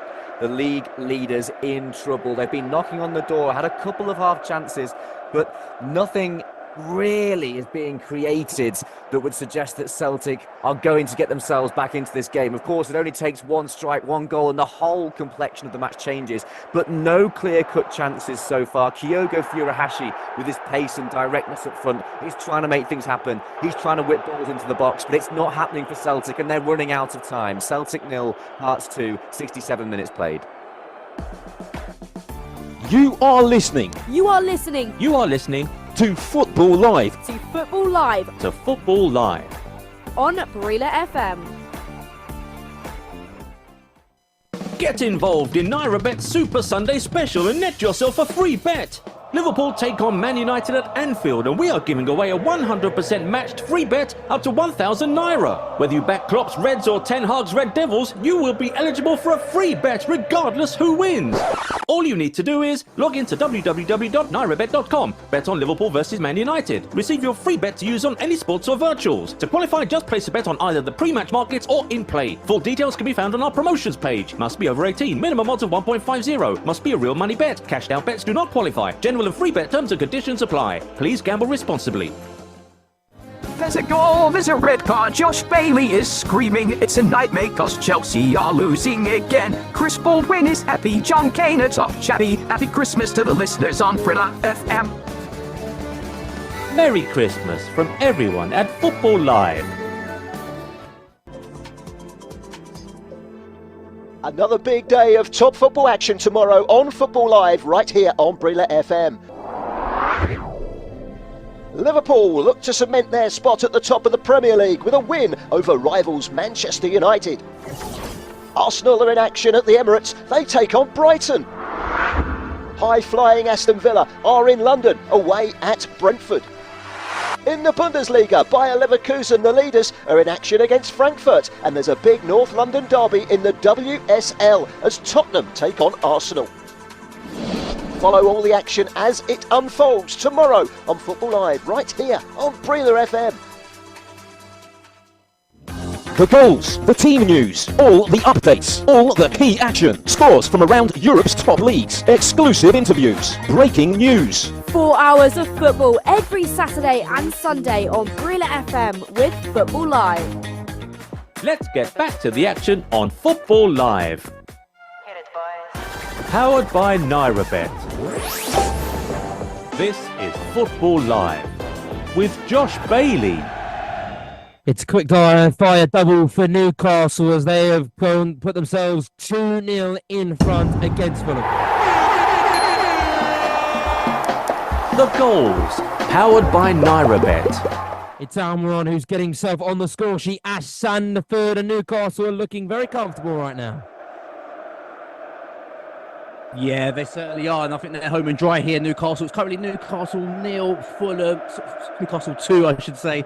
Fulham 0, and it's another great build-up play from Newcastle. A couple of ricochets with their goals, but it's the build-up play that's been really good for Newcastle. Again, on the left-hand side, building up through the middle, and Bruno Guimaraes is really pulling the strings in the middle, and he's fed it in to Anthony Gordon. And Anthony Gordon's his head up and he's tried to let the ball run across his body. And as he let the ball run across it, he's fed a nice little ball into Callum Wilson. Callum Wilson has been bundled over. It could have been a penalty, to be honest with you. Great play by the referee to let the game go on and continue. Because then Almiron on the right-hand side, by himself, no one near him, just taps it into an empty net. 2-0, game over. Newcastle 2, Fulham 0. For Newcastle 2, Fulham 0. Let's go to Patrick Narrett to give us an update with the concerning scenes with Tom Lockyer. Yeah, as you know, the players have gone off and now he's been taken off. I can see on a stretcher. Seen it a long time, so I can't really see much. But the fans are clapping him off, singing his name. I know this has happened to him before, I think, but obviously I'm not quite sure whether we're going to have a restart. We'll have to wait and see. So I think they've taken him off now. We'll have to wait and see. Come back to me and I'll let you know. Okay, back to Patrick Narrett shortly. Let's go to Chelsea v Sheffield United, where the Blues are leading 2-0 thanks to goals from Nicholas Jackson and Cole Palmer. Cole Palmer also getting assists for that Jackson goal. Richard Freckleton. About 17 minutes left. Is there any threat to that lead for Chelsea? Well, just before you came to me, there was a shot from McAtee, a dead ball shot, in which Petrovic made a great save to turn it away for a corner, which will do his confidence a world of good after he was involved, obviously, in the 2-0 defeat against Everton. But they're pretty much in control, but Sheffield United are trying their best to get back into this particular game, where they've made a substitute where the ineffective McBurney has come off and Norwood has come on. And while on Chelsea's side, Mudryk has come off for the midfielder Fernandes. But they're looking very much in control, Chelsea. And at this moment in time, it is Chelsea 2, Sheffield United 0. Considering Chelsea have let in multiple goals in each of their previous 5 league matches, the last time they conceded twice or more in 6 successive top flight games was between December 1977 and February 1978. Considering that, the game might not be over. A little interesting fact surrounding Ollie McBurney as well. The Yorkshire side, Sheffield United, are winless in the last 21 Premier League matches that Ollie McBurney has started in since a 3-0 home win against Chelsea in July 2020. So, Sheffield United's record, where Ollie McBurney is on the pitch, they have drawn 2, lost 19 and not 1. That is an incredible statistic. That is one that I've never seen before, that a player is that cursed when he plays for his team. It's incredible and really maybe sums up the quality Ollie McBurney has and the type of player he is. He's off the pitch now. So let's see if Sheffield United can get back into this game. History suggests that they might have a slight chance. Let's go to Matthew Key. Manchester City versus Crystal Palace. Man City winning 2-0 in this game, Matthew. They're pretty comfortable, aren't they? Jack Grealish got on the score sheet. Rico Lewis on the score sheet. In fact, they're unbeaten in 28 home games in all competitions since losing to Brentford in November 2022. And the fact that Crystal Palace, Crystal Palace have lost just 2 of their past 5 visits to Etihad. That's a pretty good record, but take that away, things are looking pretty bright for City right now. Yeah, you used comfortable there, Josh. I think Edison could get his deck chair out and do a bit of sunbathing if it was hot enough. Sadly for him, it's not, and he's probably getting quite chilly standing in the goal, doing absolutely nothing at the moment. Man City are just not knocking the ball round, just round Palace. Palace, to be honest, not really showing any desire to try and win it back. They've had 2 shots the entire game, Palace. Yet to have one on target. Man City have had 14, 4 on target, and you'd say that at the moment the only bright spark for Crystal Palace has been that Dean Henderson's come in and done really well on his first game. I said he'd be busy. He certainly has been, and nothing he could do about either of the 2 goals that have flown past him. See Man City just warming up. Few subs now as we speak. We come to the last 20 minutes of this one. Maybe some of the guys that played in the Champions League on Wednesday and did so well will be rewarded with some Premier League minutes here. 72 minutes gone. Man City 2, Crystal Palace 0. Just looking at the incident with Tom Lockyer, he seems like he was on the left-hand side of the semicircle in Luton's half, and he fell to his knees originally with his head towards the turf and then completely collapsed flat out. So that is what happened with Tom Lockyer when they're looking back on the replays and things like that. As we said, he is off the pitch, and it was a Bournemouth player that got to him first to just say that apparently the good news is right now that Tom Lockyer is alert and responsive in the tunnel. That is according to a commentator who is there right now. Apparently he's alert and responsive in the tunnel. That's of course the news sources that are there right now. So that is good news. That is very, very good news for Tom Lockyer. We'll be patching our shortly, but apparently he is alert and responsive in the tunnel. So we hope that is true, and we hope that the fact that he's that responsive is very, very good news. As I said, we'll give you updates on that situation as it develops. We have got games around Europe that are happening right now, so it's only right that we give you the update accordingly on them. Le Havre are currently beating Nice 2-0. Nice, who have got a title charge of their own, but be 2-0 down away at Le Havre is not a good sign. Coming up at 9 o'clock is Lens v Reims as well. The Bundesliga games have finished then, and it is Augsburg that held Dortmund to a 1-1 draw after Dortmund's qualifying top of the Champions League group. Bochum beat Union Berlin at 3-0 to contend their misery after they crashed out of the Champions League in 4th place of the division, so they have no European football, and maybe that will be good news for Union Berlin. Darmstadt lost 1-0 to Wolfsburg, 10 men on Wolfsburg as well, a shock result and a great win for them having 10 men. Mainz could not come back against Heidenheim as they lost 1-0. But I don't know if there's VAR at that game. The game has finished, but I'm not sure whether there is VAR. At 5:30, it's RB Leipzig v Hoffenheim as well. We've got a reporter on that one. Mark Thomas is giving them out and covering that one for you. In the Serie A, before I do say that, Crystal Palace have got to go back. The goals, powered by NairaBet. It's Mateta with the goal, Matthew Key, and things are just getting a little bit uncomfortable at the Etihad with that goal. Hang on just a minute, Josh. What have we got here? Crystal Palace have scored a goal. It's fairly innocuous, really. Long ball over the top. Jeffrey Schlupp ran onto it, got to the box, just whacked it across, and there was Jean-Philippe Mateta. Right place, right time, got the better of Nathan Ake, just got the wrong side of the City defender and put it past Edison. There you go. What were we saying in the first half, Josh? Man City just want some easy games. Well, they're not going to have an easy 15 minutes here. The Palace fans behind the goal that Mateta scored, I can hardly believe they've scored, to be honest with you. They seem more shocked than anything else, but all of a sudden we've got an interesting 15 minutes here, and Pep Guardiola will be absolutely furious with how his side have let Crystal Palace back into this one. But all of a sudden it's game on with 15 minutes to go. Man City 2, Crystal Palace 1. I'm actually surprised that Crystal Palace have scored, considering the fact that Odsonne Edouard is not starting today. He's not even on the bench, and he is responsible for 40% of Palace's league goals this term. He scored 6 of their 15 in the division. It's the highest percentage of any Premier League player this season.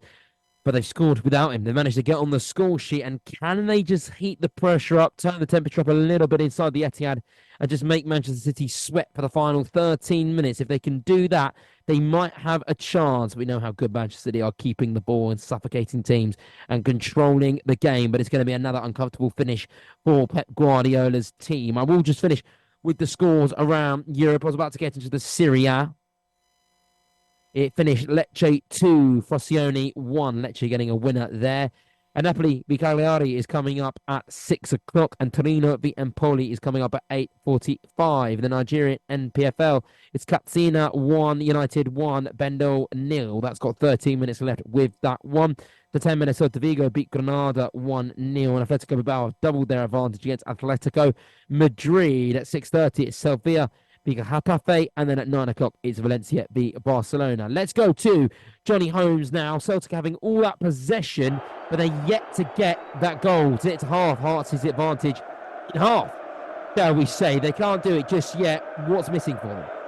Well, just chance creation, I would say, Josh. They've got all the possession. They've had 75% of possession throughout this game. And yet they haven't really had much of a clear-cut opportunity since the end of the first half. I mean, some stats for you really do paint the picture of the game. Celtic have had 16 total shots, Hearts only 5. Celtic have had 5 shots on target. Hearts have only had 2 shots on target here, Josh. They're 2-0 up. It's just one of those games. 16 corners for Celtic, only 3 for Hearts. And yet, as we say, Celtic don't really look like getting on the score sheet here. They've got 10 minutes to turn this around. They're 2-0 down at Celtic Park. 81 minutes played. It's really been a smash and grab for Hearts so far. They now lead 2-0 in that game. Let's go to Ash Sanderford quickly. Newcastle are beating Fulham 2-0. Ash, 2 goals quickly for Almiron and Lewis Miley. Are Fulham getting back into this game, or are Newcastle looking for that third? Yeah, it's settled down. It's currently still Newcastle 2, Fulham 0, but the game has settled down now, and Newcastle are just retaining possession. 69% possession so far for Newcastle. They're just retaining the ball and keeping Newcastle at bay. Newcastle's home form is unbelievable. Not as good as Aston Villa's, I should say, but amazing home league. This will be the 7th Premier League home game in a row that they've won at home at St James's Park. It's absolutely fantastic. On the flip side of things, they will still be slightly disappointed, Newcastle, this season so far. We're losing 6 games already so far in the Premier League. They only lost 5 in the whole 38-game Premier League season last season. So this will be a good way to get them back on track after the poor performance midweek, getting knocked out in that Champions League and out of Europe completely now, Newcastle. But yeah, Newcastle, as at the moment, they're dominating possession and dominating the game. And it's currently Newcastle 2, Fulham 0. 5 minutes left between Chelsea and Sheffield United. Mauricio Pochettino's team have had a fantastic barnstorming second half, Richard, which has seen them score 2 goals. And then they're close to a third. Crystal Palace, any close to getting a goal back? What's the situation at Stamford Bridge? Not at all, Josh. I mean, Chelsea totally in control here. It's currently Chelsea 2, Sheffield United 0. I can't believe what I've just seen. A sitter missed by Brozier, who's come on for Raheem Sterling. Once again, it was the influential Palmer who down the right-hand side put in a cross in, and all he had to do is just tap it in first time, and he ballooned it over the bar. He's very embarrassed by that. You can tell that he's got the blushes about missing that. But Chelsea have definitely controlled things in this second half, and the nerves that were there for supporters after the 0-0 at half-time, they're totally relieved, and they're heading upwards to 10th as things stand at the moment. But so far, it's Chelsea 2, Sheffield United 0. Here's John Kane with all the very latest odds from NairaBet. Yes, all the latest odds from NairaBet. Of course, all these prices are subject to change. Fulham, Newcastle, 78 minutes gone. Still Newcastle 2, Fulham 0. It's more or less suspended for Newcastle. The draw is 26.0 and Fulham away win is 101.0. Of course, Fulham are playing with 10 men. Man City Palace 2-1 for Man City. 80 minutes gone. It's just gone down to 1.03. So literally next to nothing for Manchester City win. The draw has just gone up to 17.0. It's only 1 goal needed. And the away win for Palace is 101.0. Chelsea Sheffield United is more or less suspended for the home side. 29.0 for the draw. And Sheffield United to win is 101.0. Of course, Chelsea are leading by 2 goals to 0 with about 4 minutes to go. Spanish La Liga, Athletic Bilbao are leading Atletico Madrid by 2 goals to 0 with 20 minutes to go. Athletic Bilbao are 1.03, so literally next to nothing. The draw is 21.0 and away win for Atletico Madrid is 67.0. Never underestimate Atletico Madrid. Celtic are losing at home by 2 goals to 0 to Hearts. 5 minutes to go. They are 21.0 for the win. The draw is 7.0 and away win for Hearts is 1.15. Just quickly on some of the other games that's happening at the moment in the Saudi Pro League. 86 minutes gone. Riyadh are losing at home to Al Khalij by 1 goal to 0. Riyadh are 41.0 for the win. The draw is 8.0. Al Khalij are 1.04. And finally, in in Belgian Pro League, it's Leuven against Cercle Bruges. It's 1-0 with 7 minutes to go. Leuven are 7.0 for the win. The draw is 1.44. And finally, Cercle Circular Blues are 4.50. Of course, all these prices are from NairaBet, and it's all subject to change. Nigerian Alex Iwobi has just been hauled off for Fulham as they look to do something against Newcastle. They're down to 10 men without their striker, Raul Jimenez. So the odds are really stacked against them. Before we go to Ash Sandiford, though, Lewis Miley, who scored that first goal for Newcastle. With that goal, he becomes Newcastle's youngest ever goal scorer in Premier League history. 17 years old, the midfielder, and he has already 6 Premier League appearances, plus 3 in the Champions League and 1 in the Carabao Cup. He certainly is a star boy for Newcastle. They've looked to go overseas with their money, but clearly home is where the heart is for them, considering their fantastic run at Stamford Bridge and the fact one of their best players this season, a player who is stepping up for them in this turbulent time with injuries, is some homegrown talent. It's really incredible to see, isn't it, Ash Sandiford?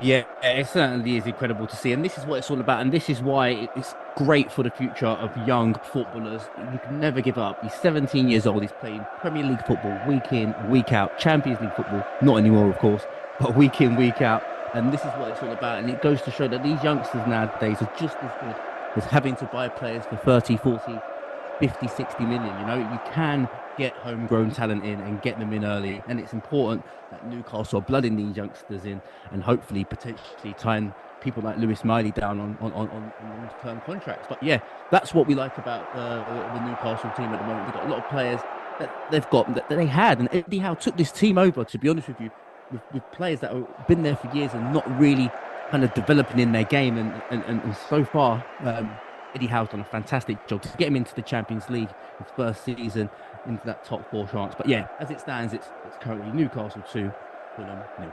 Chance for Nicholas Jackson at Chelsea. No, before we go there, Newcastle have got their third. The goals, powered by NairaBet. It's Newcastle 3, Fulham 0, and I wonder if it is for Callum Wilson, who has scored 19 Premier League goals in 2023. If it was him on the score sheet, no, it wasn't. It was Dan Burn who scored. I was going to say, if Callum Wilson had scored today, he could have become the 3rd player for Newcastle to score at least 20 goals in a calendar year. But it's Dan Burn. It's the Tyneside centre-back with the goal, Ash Sandiford.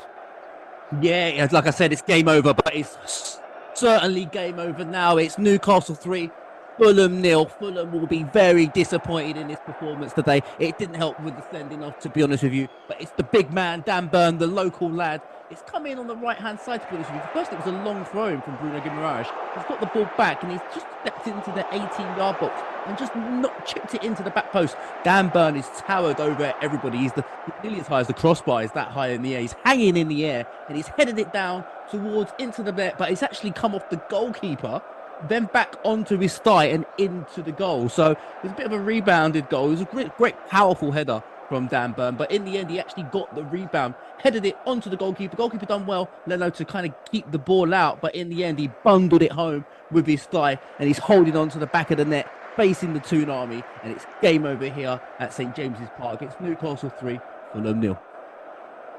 For Fulham, they have an awful record away from home. They're winless in their past 7 league away games, and that's going to make it 3 away losses in a row for the first time since 2019. For Eddie Howe, but he's got a rare win over Marco Silva. It's his 150th Premier League match as manager, Marco Silva, and he has earned a top flight. This could have been his 4th top flight win over Eddie Howe, but Eddie Howe, he has got his revenge, and he is back with a win over Fulham 3-0. News coming out of the Bournemouth-Luton game. As we did report, Thomas Loikia was awake and responsive in the tunnel. The Bournemouth doctor did confirm. However, the match has been abandoned. So it was stopped on the 65th minute mark. And that means at 1-1, it has been abandoned. So there will be no full-time whistle there. And because of the scenes that have taken place, the referee have decided that the game will no longer continue, which I think we can all agree is the right decision. That means we have 6 games left then. We haven't heard from Matthew Key in a while, but before we do, we're going to go to Johnny Hones because the fans are streaming out of Celtic Park. They've seen enough. Yeah, and it's not what they would have expected to have seen after the midweek result against Feyenoord in the Champions League. A brilliant victory for Celtic. They're first in quite some time in the Champions League group stage. They hoped it would fire them towards victory today, and quite the opposite has transpired. Hearts, a smash and grab as you described it earlier on, Josh, have had 2 shots on target and they are 2-0 up, and we're just approaching the 90-minute mark as we wait to see how much injury time is going to be added on. But the fans have seen enough. The fans have had enough. They've got no hope in Celtic turning this one around. And so far, it doesn't look like they're going to be able to do that. Celtic 0, Hearts 2. Now we've played 90 minutes. 2-1 between Manchester City and Crystal Palace. We haven't had an update from you since that Mateta goal. Matthew Key. Are Palace in search of that equaliser, or City just controlling this game? Yeah, to be honest, Josh, Man City have had the ball for the last 10 minutes. The possession's just flashed up 87% in favour of the home team since Palace got one back. We've got 1 minute of normal time remaining and then some added time. At some point, Palace have got to go for this. There's no point losing 2-1. You might as well go for it and try and lose for free. I'm sure that's what the fans will be hoping for anyway. They've made the long trip from London up to Manchester, and having got one back, their side haven't really given them anything of note to get excited about since that goal. We'll see how much added time there are, but at some point Palace have got to start pressing up Man City. At the moment they're just sitting in their own half, letting Man City pass it from side to side, and City come close a couple of times, not really tested Dean Henderson, but eventually Palace have got to go for it. We're about to see the board and how much is going to go up. But can Palace find one chance? They've only had one and they've scored it. Can they find another one? That remains to be seen. We'll see how much time is added on. But for the moment, it's Man City 2, Crystal Palace 1, as we see Eze coming on, the final roll of the dice from Crystal Palace. Surely, Matthew, I was about to say to you, how is Eze still not on this pitch? Mateta scored in the 75th minute. You've got someone as good as Eze.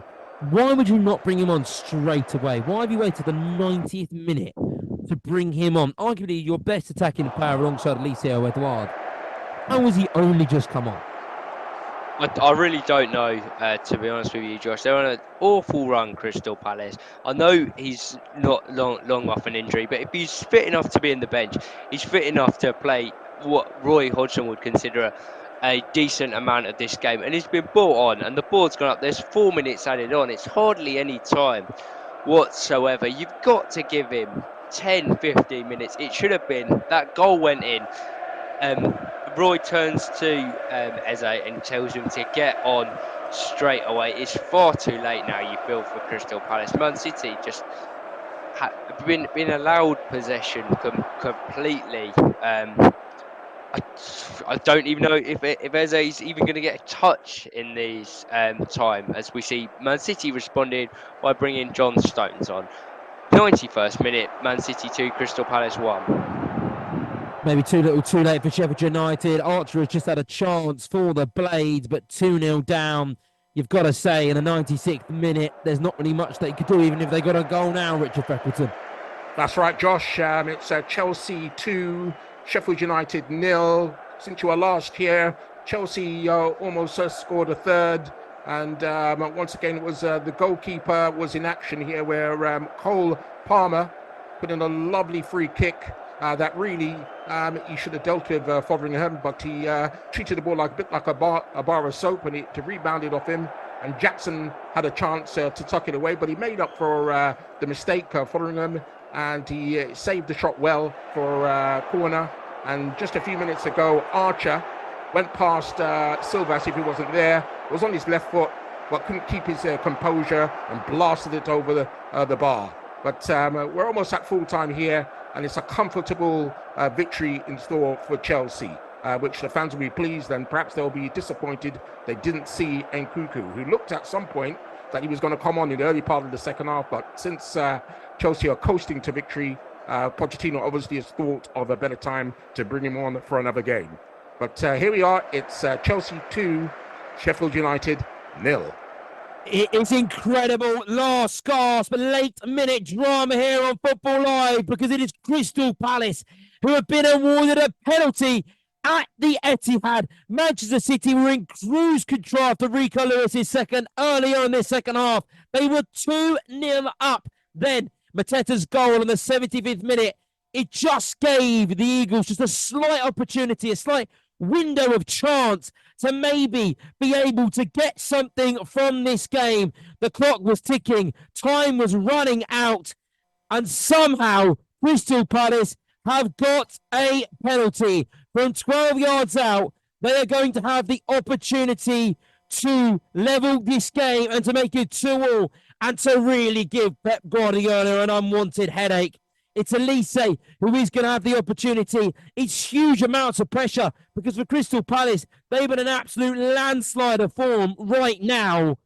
And this is the chance to get a point at the Etihad when Manchester City have drawn their last 2 games.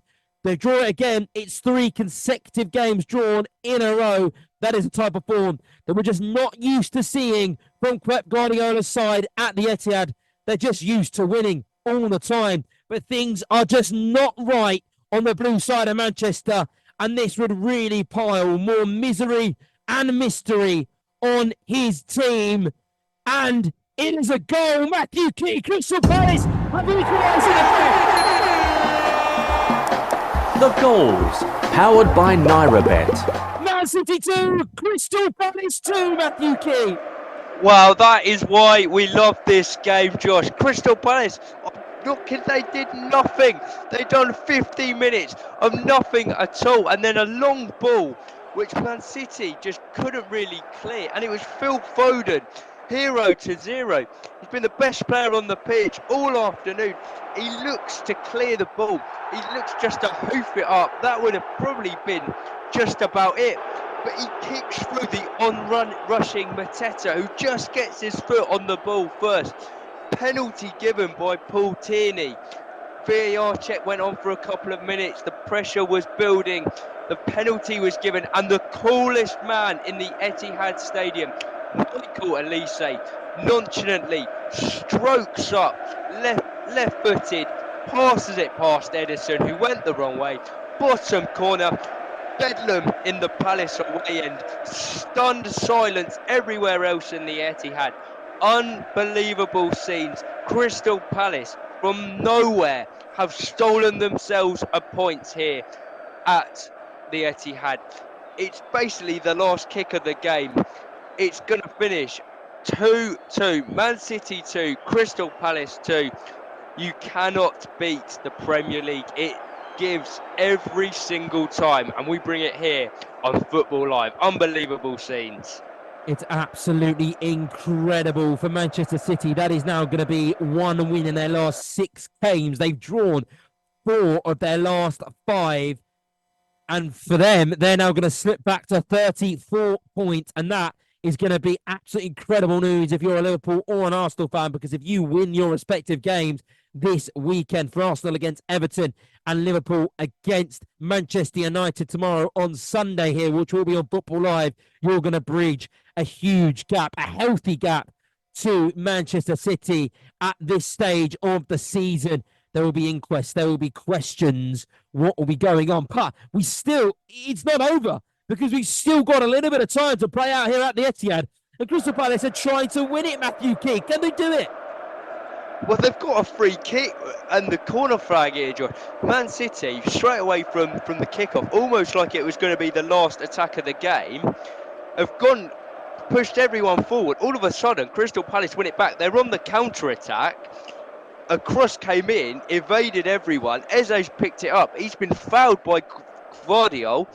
Crystal Palace have got a free kick in a pretty dangerous position here. All the lads have gone up from the back. This would be unbelievable. This will be one of the biggest Premier League shocks ever if Crystal Palace pull this off. Come back to me in about 15-20 seconds or so. What an incredible turn of events that would be. But it is full time. The full-time whistle has gone. And Manchester City have collapsed at home to the Eagles, who have swooped in and somehow snatched 2 points from their grasp. Wow. Just wow, Manchester City 2, Crystal Palace 2. The game is still going on between Newcastle and Fulham, but they should win 3-0 there. Chelsea, they defeated Sheffield United 2-0. The full-time whistle rang in amongst of all that chaos in Manchester. And obviously the Bournemouth and Luton result was 1-1 there, but it was called off at the 65th minute by Tom Lookyer, who collapsed, but he is okay. And Celtic as well. Celtic as well, they lost 2-0 to Hearts and Macedonian. 2-0 there for Celtic, a shock result for them. That's back-to-back defeats for the reigning Scottish champions. And before we do go to FJ and the team, we've just got to say our prayers are with Tom Lockyer and their family. But for now, we go to FJ and the team.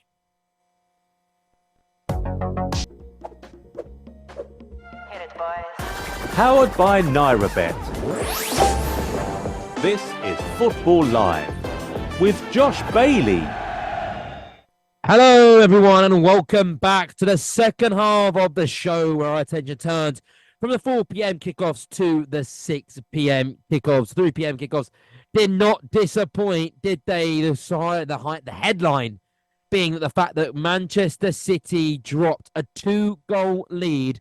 That's on the 6th time that has happened this season, while leading 2-0, and then go to the draw level 2-2 to Crystal Palace, who staged a late comeback. 2 goals within 15 minutes.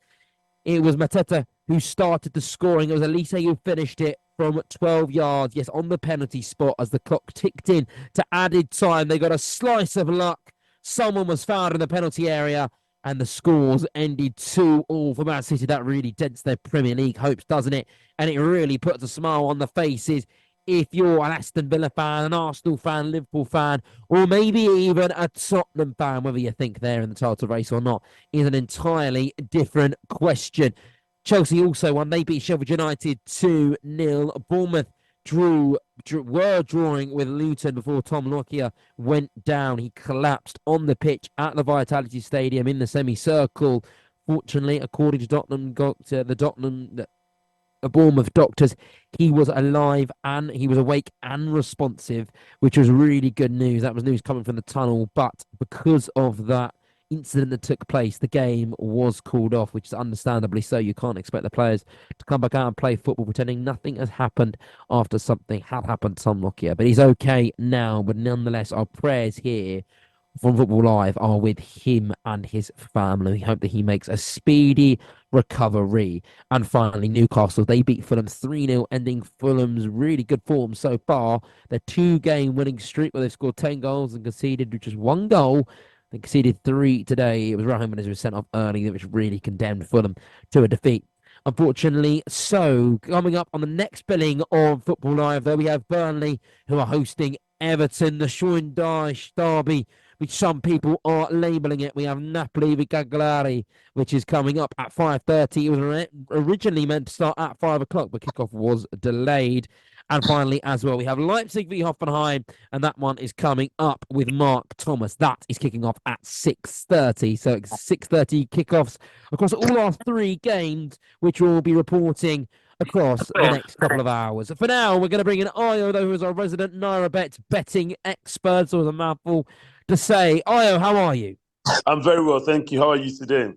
I am absolutely superb, thank you. Great mate. stuff. As we say, for today's games then that we're covering, we're turning our focus on to Burnley v Everton, then the 5:30 game after was an incredible 3 o'clock billing. Manchester City dropping points yet again, but we'll focus on this Turf Moor game then. What do you think of all this? Let me say the Sean Dyche derby, both teams in the relegation zone, but Everton probably that position is very misleading after their points deduction. They're a better team than their position suggests. They're better than the position suggests, and their form suggests today that they'll probably go to Burnley and win. They are 2.30 to win the game, while Burnley are 3.25. As you're aware, it's just a minute to kick off. So this is subject to change at any point in time, based on what happens in the game, of course. And Burnley are 3.25 to win the game. Everton are 2.30. You think this is going to be a low-scoring game, and currently in play, under 1.5 is 3.30. If you think there's going to be more than 1.5 goals, that's minimum of 2 goals is 1.3 goals. But I think it'll be a 1-0 win or a or for either side. It's going to be a close game, in my opinion, and I'm going for under 1.5 goals at 3.30. That is I's prediction. I as well. I'm not sure if you have it, but just as the Napoli game, which is kicking off, that kicks off at 5:30. They're facing Cagliari. I don't want to put you in a tight spot, but if you have any odds for us on that game, maybe running Victor Osimhen or Napoli in general after their poor form, 2 defeats in a row, have you got any odds to suggest about and Yes, Napoli because winning? the game also has kicked off, as he said. It will now be under in-play betting. So just give me, if I can get that for you quickly.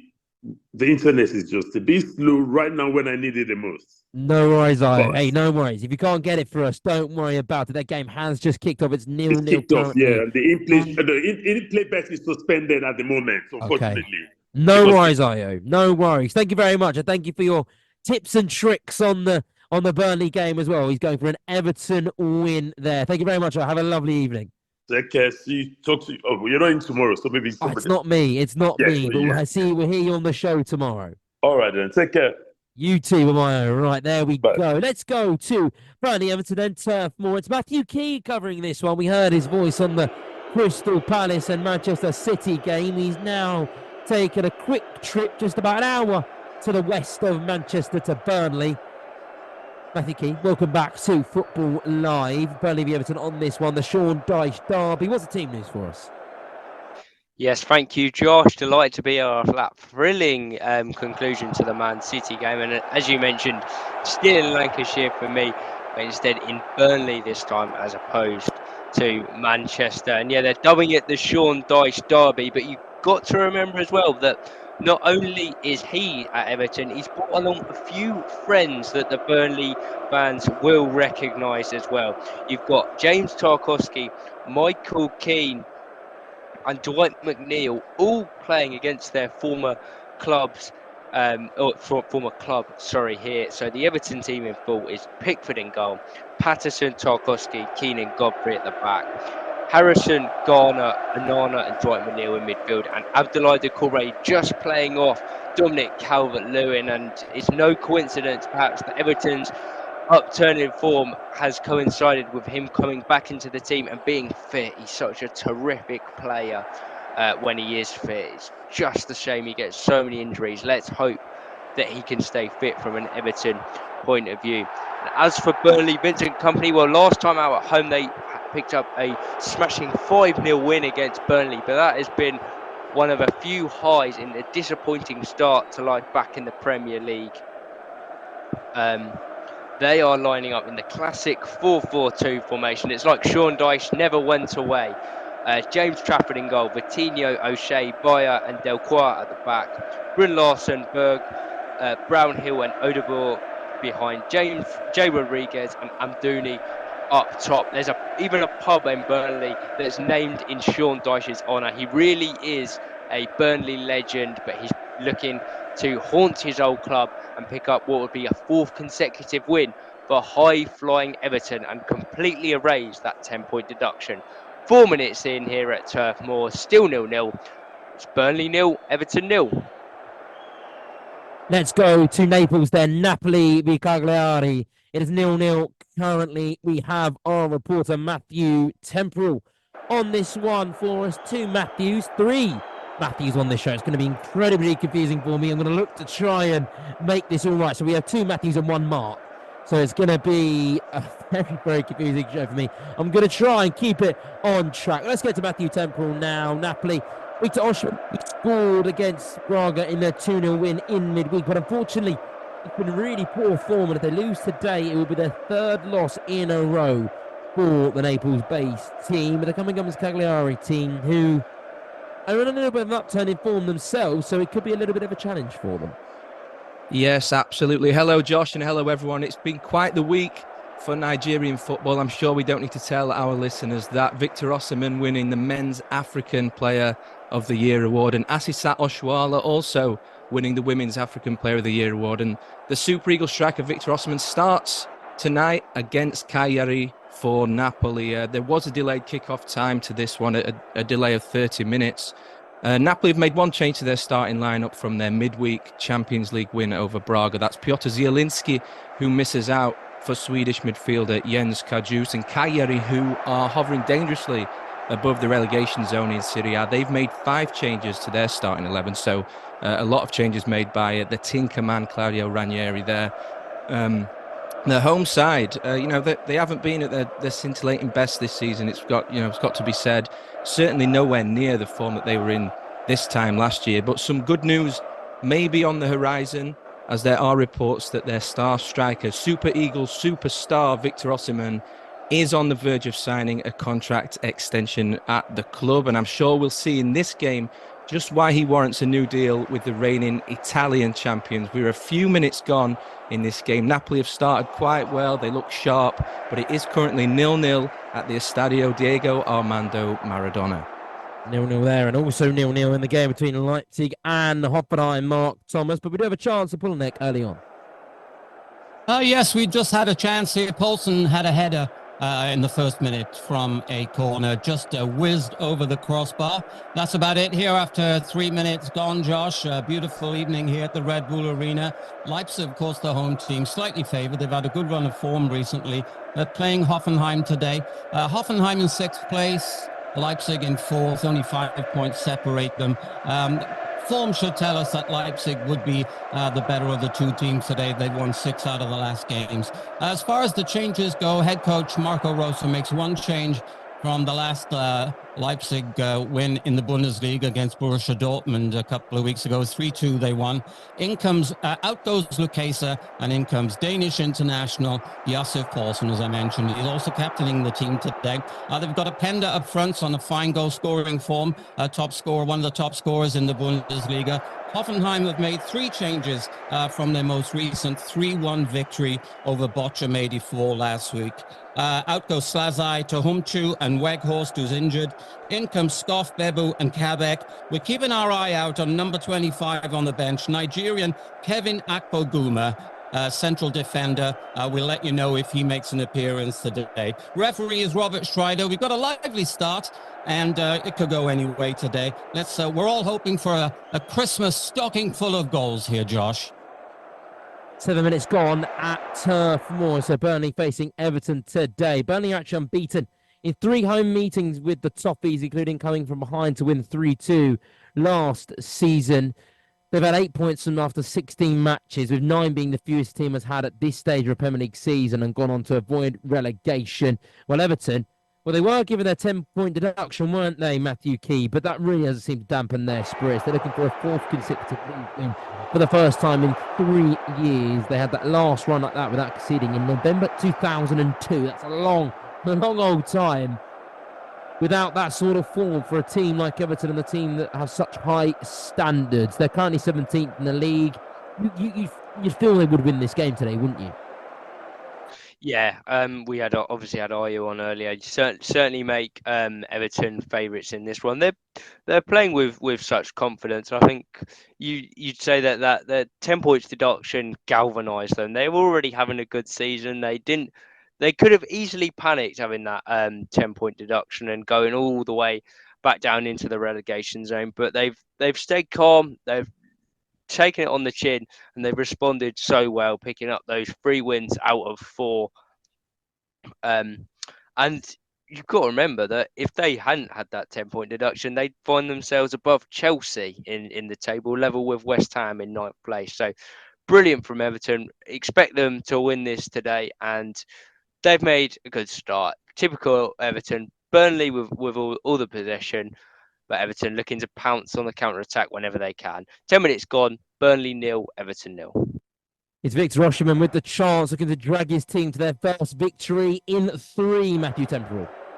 Well, two chances actually, Josh. He literally, just as you came to me, he had a wicked effort from a tight angle saved at the near post by the Cagliari goalkeeper. But moments before that, it was Kvaratskhelia with a fantastic piece of skill down the left wing. He whipped in a great ball to the back post, and Osimhen inches away from making the contact, which surely would have ended in a goal. What a start! What would have been to the game for Osimhen and for Napoli, who like you said, really need to get a result in this game after losing their previous 2 Serie A matches, albeit to very strong opposition in Inter and Juve. But Napoli really started well here, and it looks at the moment like Cagliari are just begging for Napoli not to go 1-0 up very early on here at the Maradona Stadium. So at the moment, it's Napoli 0, Cagliari 0. Ping-pong in between Turf Moor and the Maradona Stadium, because Dwight McNeil was just headed just wide. He once upon a time played for Burnley. He's now in the blue of Everton, and then he stung his former team.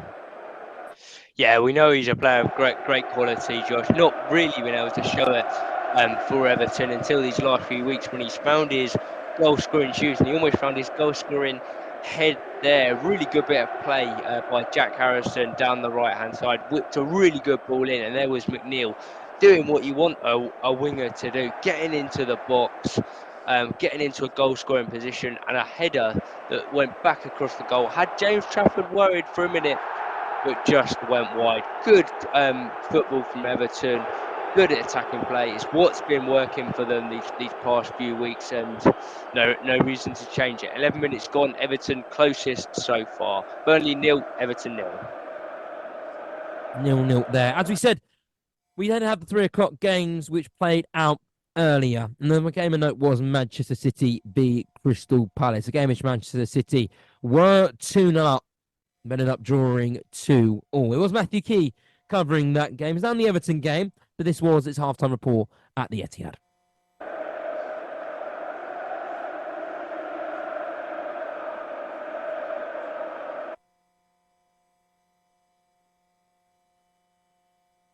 Seems like we're having some technical difficulties on that one. Apologies for that. In that case, we're going to go to the Chelsea half full-time report then, who beat Sheffield United 2-0 thanks to goals from Cole Palmer and Nicholas Jackson. And this is what Richard Freckard had to say about the Blues' victory at Stamford Bridge on this Saturday afternoon.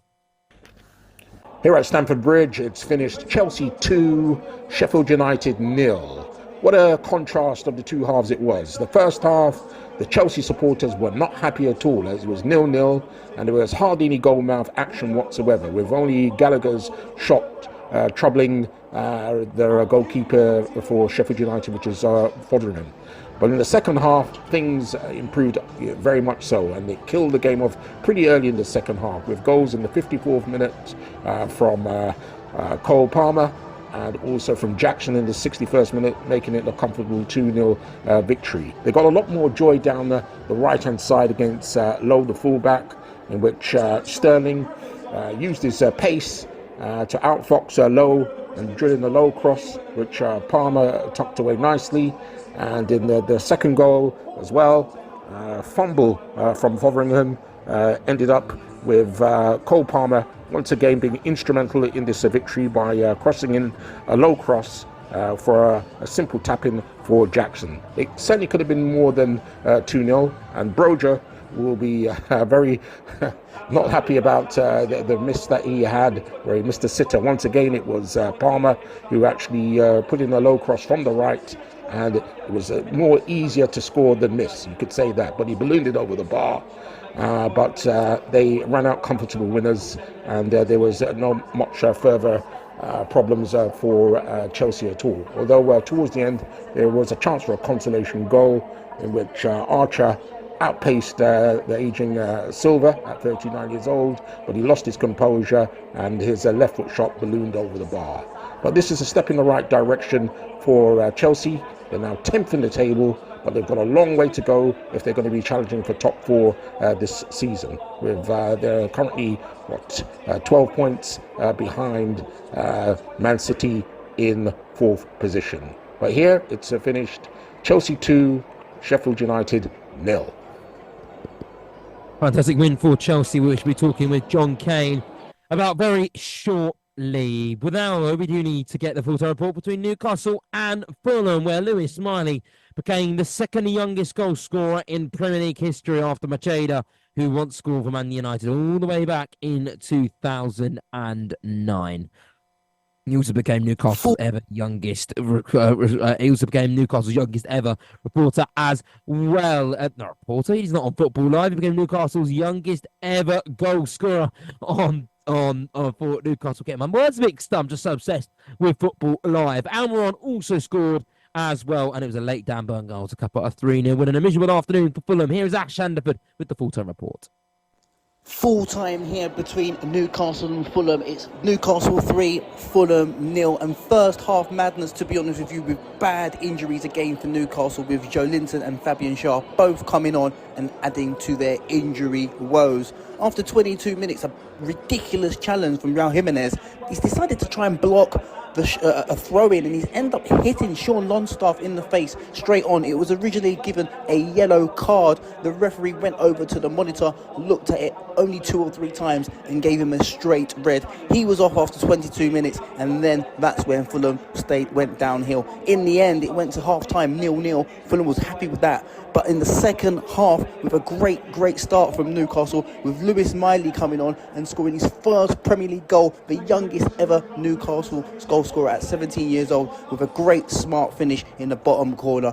In the end, Newcastle started to run away with it with another goal in the end from Miguel Almiron, with a nice simple tap in with a good mazy run from Bruno Guimaraes in the middle. It was a great finish in the end and kept it very simple. And in the third for Newcastle, Dan Burn with a towering header from a good cross from the right hand side. He ended up headed it into the goalkeeper. The goalkeeper parried it back out and he managed to bundle it into the net. Game over at St James's Park. Eddie Howe's 50th win as Newcastle manager, a very happy man, and Newcastle get themselves some points after that disappointing result in the week and crashing out of all European competition. It's finished here full time at Newcastle. It's Newcastle 3, Fulham 0.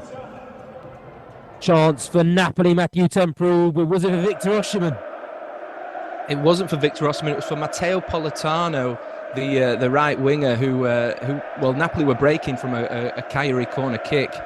He had the ball on the edge of the box. He dummied past one, dummied past another, and then hit a wicked shot very low, but it nestled in the hands of the goalkeeper, stung the palms of the Kyrie goalkeeper. Osimhen has looked so sharp, and to be fair, Napoli have looked really sharp. Walter Mazzarri, the fairly new coach for Napoli, hasn't really got a big reputation for attacking football, but they look really sharp going forward. You know, maybe they can get a bit more of a spring in their step than what they've had in the last few months. We know that they had a blistering start to the season last time round, which ended in them winning the Serie A title. It looks unlikely that they'll repeat that this year, but they can really get their season back on track with a win here. At the moment, it's Napoli 0, Cagliari 0. Everton, they've won 4 of their past 5 Premier League away games. That's as many as in their previous 42. They've started the brightest in Turf Moor, and Calvert-Lewin, I was going to say, it's just had a chance, but Everton have scored. The goals, powered by NairaBet. It wasn't Calvert-Lewin at the end of this one. It was Onana that has put Sean Dyche's team in front, Matthew Keat.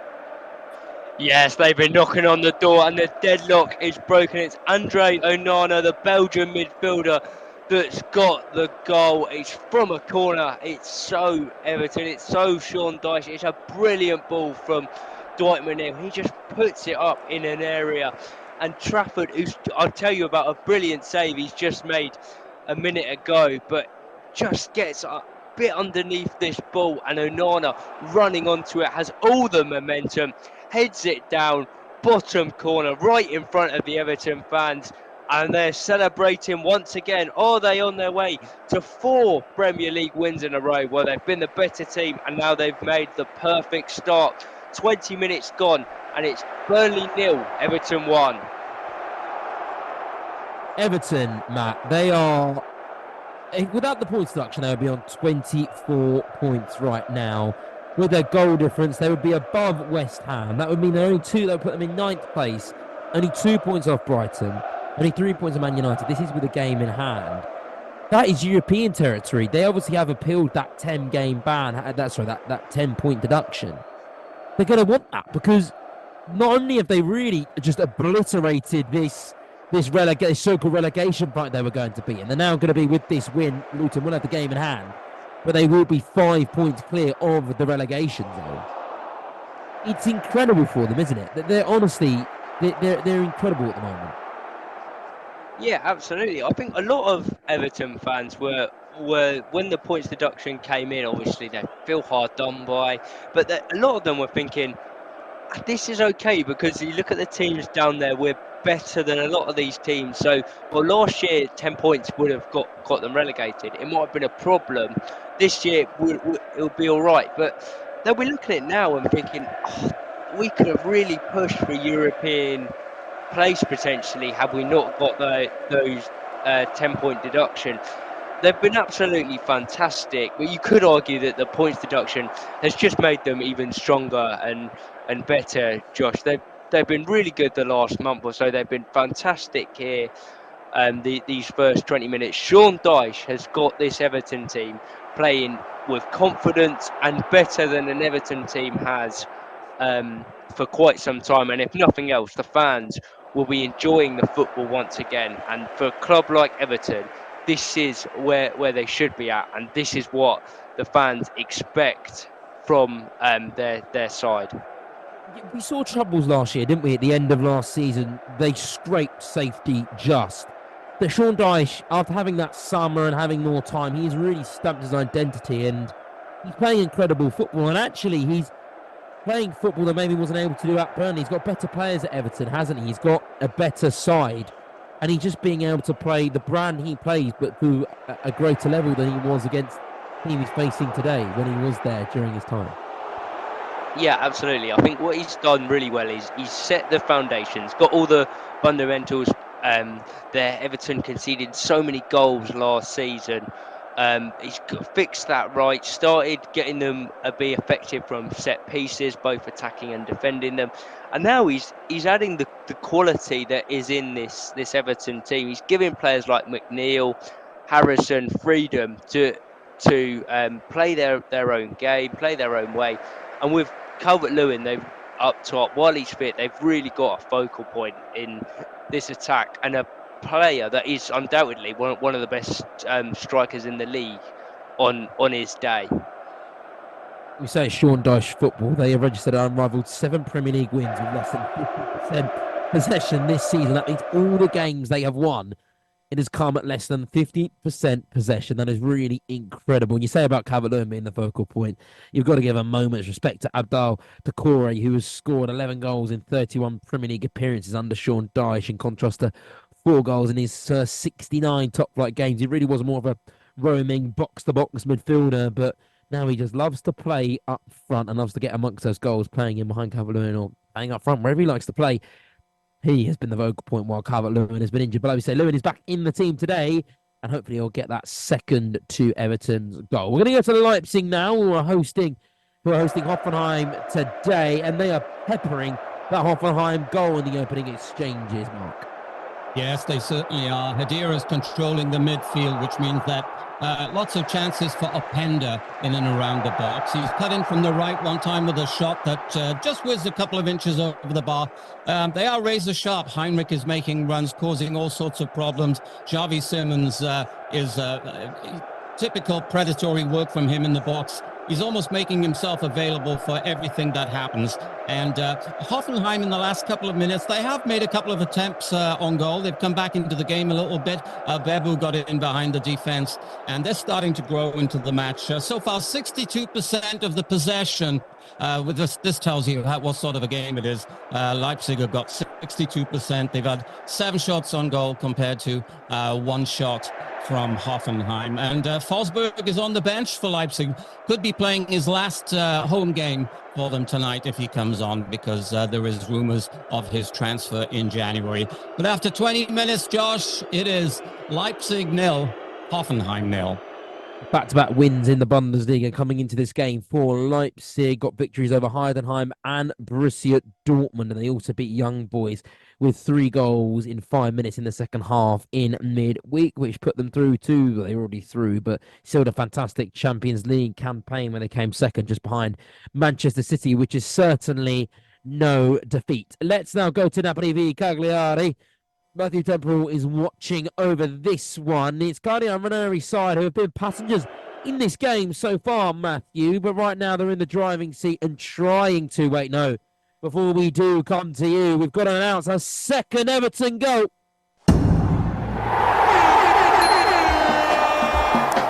The goals, powered by NairaBet. It's two quick back-to-back goals for the Toffees, Matthew Key, and Everton have raced in front. Yeah, a quick fire double from Everton, and it's one of the old Burnley boys, Michael Keane, that's got this second one. It was a Jordan Pickford free kick. He took it long, whipped in, and it was won by Onana from scorer to provider, and he's knocked it down for Michael Keane, the centre-back. He's found himself in an attacking position. It's a great strike initially, saved by Trafford, but then the defending from Burnley, it's Dar O'Shea who tries to get it clear, but he only deflects it straight back into the path of Michael Keane. He says thank you very much, and with a much easier second attempt, slots it in with his right foot, side foot, 2-0 Everton. Their fans in dreamland, and it's a long way back for Burnley now. 2-0 just after 26 minutes. Long way back for them, but Everton, they are loving life at the moment. Burnley 0, Everton 2. You are listening. You are listening You are listening to Football Live. to Football Live to Football Live. on Brila FM. Get involved in NairaBet Super Sunday Special and net yourself a free bet. Liverpool take on Man United at Anfield, and we are giving away a 100% matched free bet up to 1,000 Naira. Whether you back Klopp's Reds or Ten Hag's Red Devils, you will be eligible for a free bet regardless who wins. All you need to do is log into www.nairabet.com, bet on Liverpool versus Man United. Receive your free bet to use on any sports or virtuals. To qualify, just place a bet on either the pre-match markets or in play. Full details can be found on our promotions page. Must be over 18. Minimum odds of 1.50. Must be a real money bet. Cashed out bets do not qualify. General and free bet terms and conditions apply. Please gamble responsibly. There's a goal, there's a red card. Josh Bailey is screaming. It's a nightmare cause Chelsea are losing again. Chris Baldwin is happy. John Kane's off chatty. Happy Christmas to the listeners on Brila FM. Merry Christmas from everyone at Football Live. Another big day of top football action tomorrow on Football Live, right here on Brila FM. Liverpool look to cement their spot at the top of the Premier League with a win over rivals Manchester United. Arsenal are in action at the Emirates. They take on Brighton. High-flying Aston Villa are in London, away at Brentford. In the Bundesliga, Bayer Leverkusen, the leaders, are in action against Frankfurt, and there's a big North London derby in the WSL as Tottenham take on Arsenal. Follow all the action as it unfolds tomorrow on Football Live, right here on Brila FM. The goals, the team news, all the updates, all the key action, scores from around Europe's top leagues, exclusive interviews, breaking news. 4 hours of football every Saturday and Sunday on Brila FM with Football Live. Let's get back to the action on Football Live. Powered by NairaBet. This is Football Live with Josh Bailey. Before we left for the break, Everton had just doubled their advantage with Michael Keane, another one of the Burnley boys, inflicting pain and torture on their former team. Burnley 0, Everton 2. Let's go to Napoli. Any updates can you give us there, Matt Temple? Well, it's still 0-0 here at Napoli, and I suppose Napoli have been leaving the back door open a little bit for Cagliari to create a few chances for themselves. I did mention that Napoli were looking very impressive going forward, but it is leaving them open at the back. There's a new phrase we hear in football a lot: risk and reward football, and I think we're seeing just a few of the risks that kind of style of play displays, because as good as Napoli look going forward, Cagliari are getting in, and there was a fantastic chance. The ball fell out to the fullback Thomas Augello for Cagliari, who had a very good shot, which the goalkeeper Alex Meret saved out for another corner, and then a header from that corner, which could have very easily gone into the goal. So Napoli just need to be careful not to lose concentration here, because they are looking good going forward, and the only thing that could trip them up is leaving the back door open for Cagliari to exploit. At the moment, though, it's Napoli 0, Cagliari 0. Hoffenheim with a few chances in the Bundesliga, Mark. Yes, they have. They're coming into the game. They've been growing into it steadily over the last 5 minutes. Skoff had a header from a Butar cross, and then Kramaric went the closest. He had a shot which just went wide for a corner, and a couple of minutes after that, a header which he, unfortunately for him, put straight into the hands of Blazwich. We've just had a corner here for Leipzig into a crowded box from Xavi Simons. Goalkeeper in a crowded area managed to get up and punch the ball away. But after 27 minutes, it's a lively game, Josh. Both teams are up for it today. Of course, if Leipzig do win this game, they will gain a place, at least for 24 hours. They will go up into third place. So a lot to play for here in this top of the league match. The score after 27 minutes, it's Leipzig 0, Hoffenheim 0. Napoli rattling the post against Cagliari. Yes, and it's maybe a surprise player, Amir Rahmani, the centre-half, who rose from a fantastic delivery by Matteo Politano, who headed the ball back across the goal, and it hit the post and came straight back out and then cleared by Cagliari. They're getting a lot of joy, Napoli, from their wingers. That's Kvaratskhelia and Matteo Politano, and their deliveries look fantastic. So that only means one thing. You'd think that Osimhen eventually will put one of those deliveries away. He's come close, and Rahmani came close then. It's still 0-0, Napoli-Cagliari, though, and half an hour gone. I can't see Cagliari hanging on for much longer, I'll be honest with you. Right now, it is in the Napoli game. It's 8 shots, 2 on target. Cagliari is 3 shots, 0 on target. For Napoli, it's 8 shots, 2 on target. Hoffenheim, 3 shots, 1 on target. And Burnley have had 4 shots, 0 on target. And Everton have had 6 shots and 4 on target. Let's bring in John Kane now, talk over the 3 o'clock games. I'm sure he's not mind me bringing him in. He does everything on this show. Like we say, producer, betting expert, and football expert as well. John, how are you? Good evening, Josh. Yeah, I'm fine. I'm enjoying watching this game, and definitely enjoyed some of the 3 p.m. kickoff, especially the Manchester City game. That was very amazing. That was amazing from Palace. Absolutely amazing.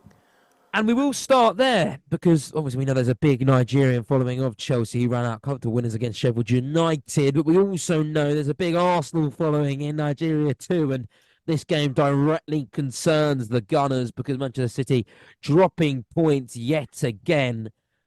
I guess the question's got to be, how does this happen? Because for them, they were 2-0 up. They were absolutely in cruise control, so comfortable. And then Mateta gets one back, and even then they look comfortable. We spoke to Matthew Key at the time, and he was like, I don't know where this goal's going to come from. And then all of a sudden, it was a fluke penalty. What do you put this down to, this draw? Is it just a one-off? Do we just say, okay, it's just one of those games, or is there a deeper issue at play?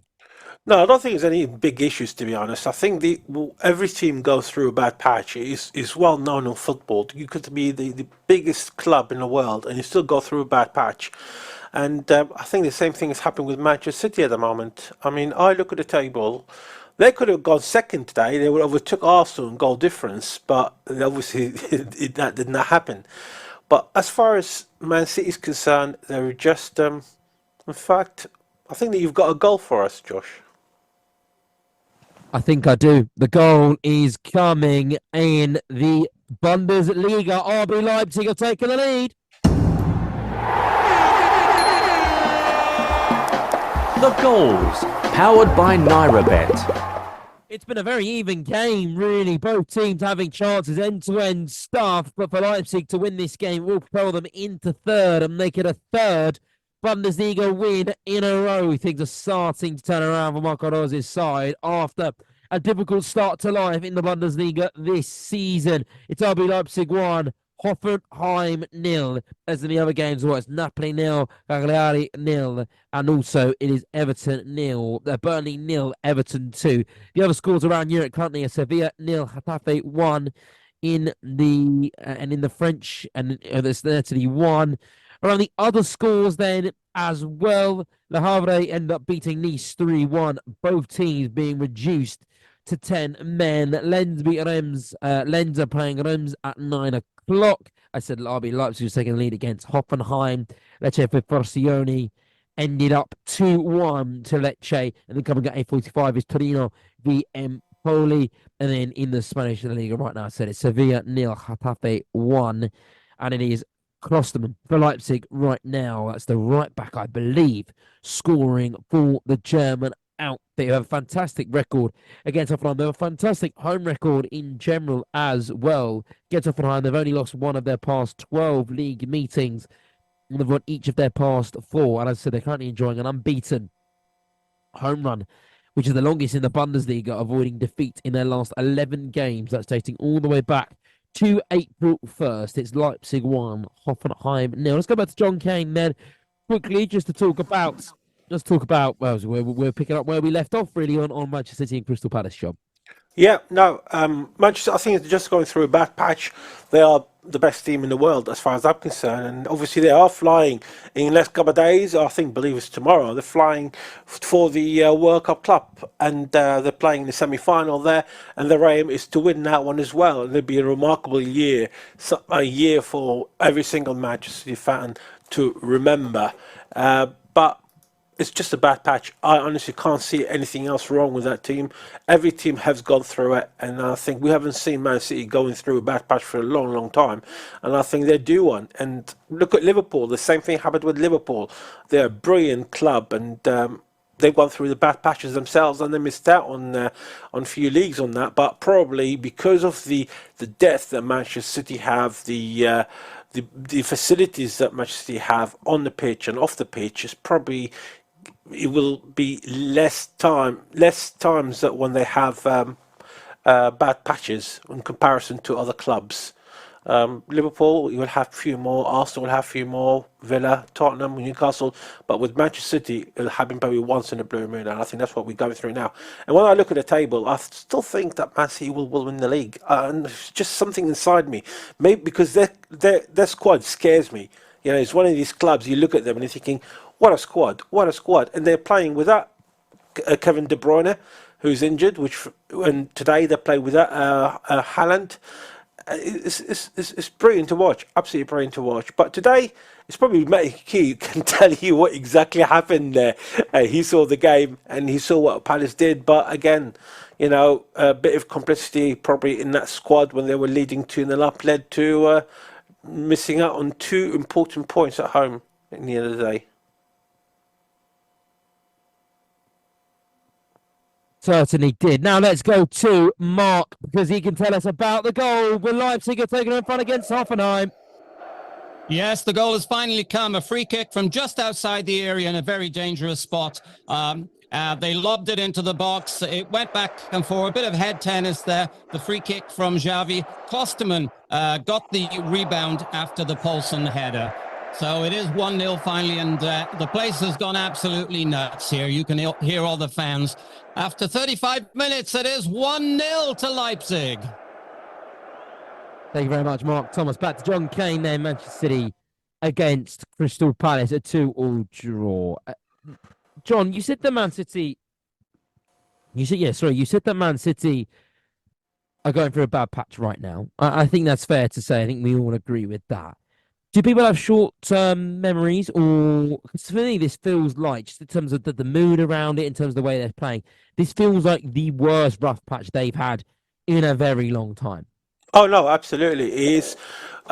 They were due one, and obviously, like I said, due to the squad, the depth of the squad, the facilities, you wouldn't see one from Manchester City only once in a blue moon. And I think we are going through this patch now, and this patch will hurt them.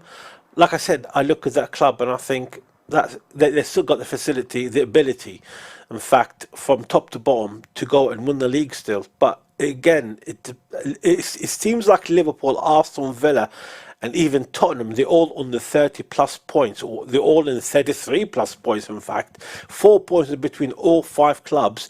You would think teams like Liverpool, Arsenal, Villa, and Tottenham should be, you know, capitalising on the games that they're playing. But again, you look on some of the games that's happening, for example, tomorrow. You know, it's not going to be easy ride for Arsenal. They're at home to Brighton. Villa away to Brentford. And Liverpool playing Manchester United. Yes, Manchester United are not the Manchester United that you get used to. But at the end of the day, it's probably the biggest game in the English calendar. You know, everyone knows that, and so don't expect a walkover, Man United, in games like that. It's any derby, like any derby. Don't expect any walkovers. So it's teams like Arsenal, Villa, and Liverpool. They need to take advantage of this bad patch. Do we think that we are maybe seeing a return to a more traditional Premier League? Obviously, over the last 4 or 5 seasons, Manchester City and Liverpool themselves have set incredible heights in terms of achievement, winning most games week in, week out, hitting the 100-point, 90-point mark. We're so used to seeing Premier League title races go into, like we say, going into the 90 points. Do you think this so far this season, both teams have played, you play 19 games a season, Liverpool right now on 37 points. If they were to win 3 games out, that would bring them to about, about 43, 46. Do you think we are maybe more seeing teams this season are going to be, to win the Premier League, you're going to need 80 points? You know, we're not seeing teams be invincible. We're not seeing teams be these incredible machines that just win every game. And we're seeing a more close, tight-knit Premier League where they are going to lose multiple and draw multiple games a season. Are we seeing that return to pre-Manchester City Liverpool days? Yeah, no, absolutely. I think it's been absolutely brilliant, the Premier League. I mean, it's considered the best league in the world, and there's a reason for it. You know, there's always excitement in that league more than the rest, with all due respect to the Italian Serie A and the German Bundesliga. But this one always fits in nicely, doesn't it? And then you're talking about the teams, and then you look at like Liverpool and Arsenal, they're first and second, and they're playing next weekend, obviously a game which we'll be covering here on Football Live. I mean, that game, both teams will try everything to get the 3 points. A draw is not enough because beating one or the other and between Arsenal and Liverpool will give them that important 3 points, not just on the table, but mentally and psychologically, that they're beating their number 1 or number 2 in the league, and now they're top of the league. It'd be absolutely brilliant, and then that would put the pressure on Manchester City. However, if that game is a draw next weekend, then Manchester City were thinking, right, you're making our life a bit easier. So, but as it stands, like I said, the top 5 teams, they're all in with a shout. They're all Tottenham 33, Man City 34, Villa 35, Arsenal 36, and Liverpool 37. It's just brilliant, absolutely brilliant to see that, especially from a neutral's point of view, or even one of the clubs that you're involved in and you support one of them. And if you ask me which one of the teams, top of my head, will win the league, Man City will always be favourites, but we cannot rule out teams like Tottenham, Villa, Arsenal and Liverpool, because at the end of the day, you don't know how long this patch, or this bad patch of Manchester City is going to run for. Could run for another week, could run till the beginning of next year. And especially in Christmas, we've got plenty of games that are coming up on Boxing Day and New Year's Eve and etc. And that's going to be absolutely crucial for Manchester City. But one advantage they will have is they're not playing next weekend because they're in the World Cup. So they're always going to have that one game in hand, which if teams like Liverpool, Arsenal and Villa do slip, they have got a game that they can try and win and get them back to where they think they should be. We shall see. We shall see. Thank you very much, Sean Kane, for your words on Manchester City. We're back with you shortly. But let's get around the grounds. However, before we do that, we do have an update on Tom. So we do have an update on Tom Lockyer. And Luton released this statement just a few short moments ago, and it says the following. Our medical staff have confirmed that the Hatters captain suffered a cardiac arrest on the pitch, but was responsive by the time he was taken off on the stretcher. He received further treatment inside the stadium, for which we once again thank both medical teams from both sides. Tom was transferred to the hospital, where we can reassure supporters that he's stable and currently undergoing further tests with his family at his bedside. We would like to thank everyone for their support, concern, and loving messages for Locks. So that is, of course, fantastic news for the Luton captain.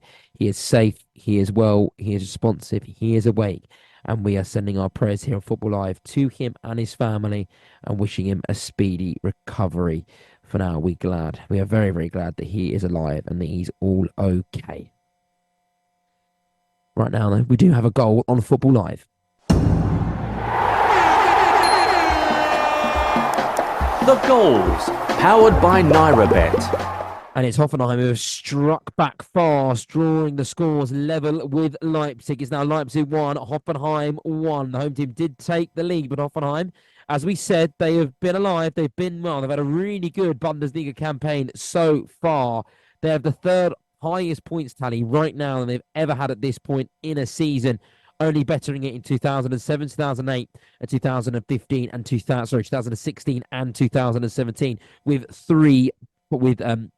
23 points. So the Nomads, they're a really good footballing side, and they're proving that against Leipzig. It's 1-1 there. Let's go to Turf Moor. We're in the added time. We're at half time. We're nearly at half time. Matthew Key, Burnley 0, Everton 2. Not much has happened since that Michael Keane goal. It seems Everton just in complete control. Are they letting Burnley have the ball to no avail, just sitting deep and enjoying the possession? Yeah, absolutely. Everton have, since that second goal, sort of said to Burnley, "Oh, come on then, right? You're 2-0 down. What are you going to do about it?" They've sat back. They've had the chance to break. They've taken it, and they're the ones that look more likely to get that third goal. If we're being honest, but within 4 minutes of added time, you feel like Burnley could really do with something before the break. Still, Burnley 0, Everton 2. The yellow card for Victor Osimhen and Bigagliari. Yeah, it's a quite unfortunate yellow card, to be honest. A corner kick went in, the header got flicked on by Nathan, the defender for Napoli, and Victor Osimhen goes for quite a wild bicycle kick, to be honest. And he does make slight contact with Orgello's head, the Cagliari defender. He only kind of it skims his hair. And the defender's rolling around on the floor as though he's been kicked full on in the face. The referee has booked Osimhen for that challenge. I'm not sure any further damage will be done from that. But we're very quickly approaching half time now. Just 1 minute at a time. It's Napoli 0, Cagliari 0. It's 0-0 there. It's 1-1 between Leipzig and Hoffenheim. Tell us more about the goal. Mark Thomas just seen the away side draw level. Yes, they have indeed. Bit of a scrappy goal. Free kick on the edge of the box from the left-hand side. Scott pushed it in to the box. In a challenge, Kabek went up for it. Don't know if it came off his head or off the back of his neck, but it whittled its way into the goal. It is 1-1. We've just had an injury here to Simakov from Leipzig. It looks as if he's not going to take any further part today, so we are expecting a substitution there. But yes, it's 1-1 here. Game on just before halftime. Perfect time to score a goal if you're Hoffenheim, and Leipzig will be very disappointed with that. That's the first goal, Josh, that they've actually given away from free kick this whole season. So the defending there was a little bit suspect. But as it stands right now, coming up to halftime, it is Leipzig 1, Hoffenheim 1. Burnley were Ben Godfrey away from halving the scores and making it 2-1.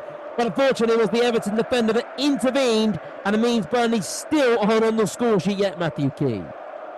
Yeah, I said they needed something before half time, and that was almost it. It was their best moment of the first half, the best bit of football they put together. And it was a really clever ball from Sander Berger over the top, and Wilson Odobor found himself in a bit of space in the edge of the box, and sort of on the half volley, he smashes it across, and Amdouni's there waiting for the tap in.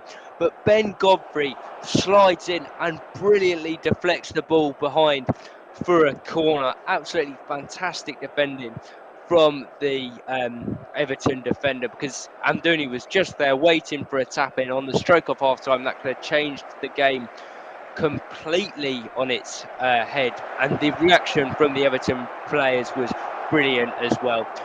Big fist pump from Jordan Pickford, gives his defender a hug, and they defend the corner and get it out. Just shows that this team are completely playing for each other and completely happy with the football they're playing at the moment. Almost for Burnley. They need more of that in the second half as we fastly approach half time. Burnley 0, Everton 2. There could be a possible VAR red card check in Italy, but it has not been given, and both teams, Indian and Cagliari, remain at 11 men each. There is no red card. It seems as if it might be a red one for Cagliari, but it is not being given. Anyway, so both teams remain at 11 men. Let's go to Turf Moor, where it is the full half-time whistle, where Everton are comfortably in front, Matthew King.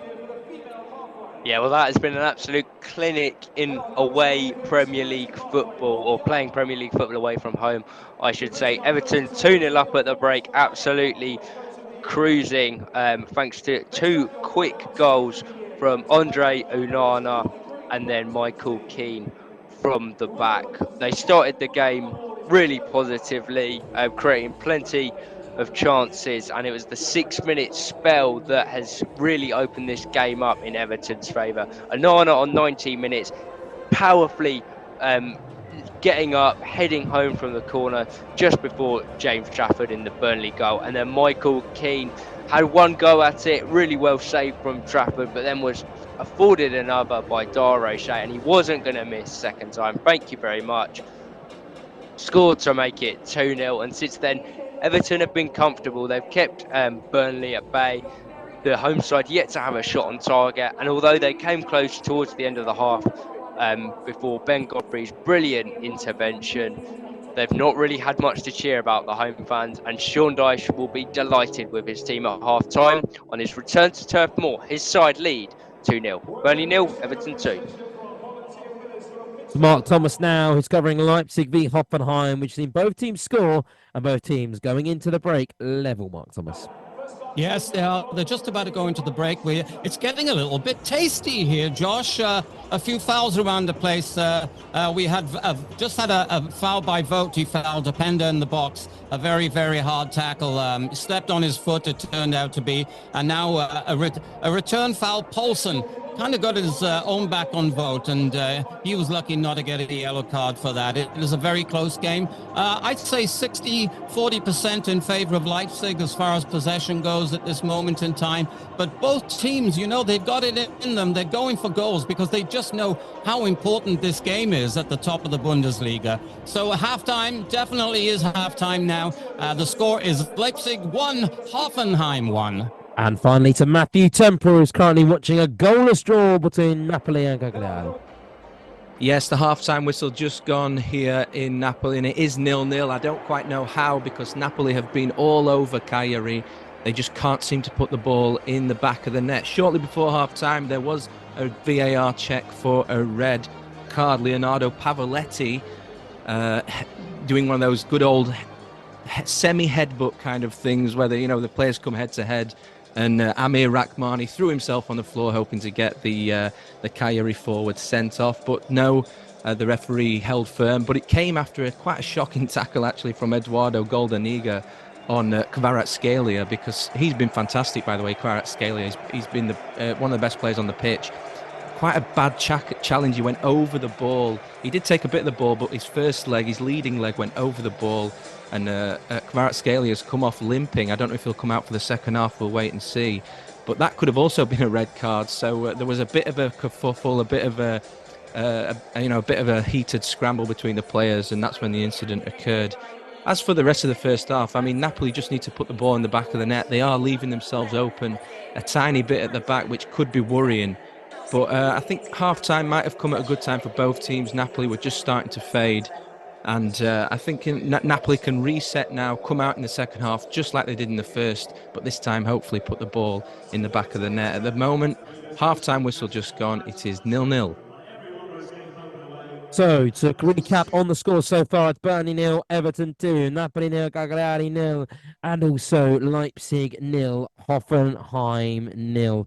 We'll be time shortly to go to our team back in Nigeria, but we've got a couple more seconds left. So 1-0 in Germany, Leipzig 1, Hoffenheim 0, not 0-0. Apologies on that. We've got a few seconds left, though. It's just time to remind you about tomorrow's Sunday show, which will be covering the big headline game, which is Manchester United v Liverpool. That is the huge one coming up at 4:30. One of the biggest derbies in all of Premier League history. Maybe the biggest derby right now.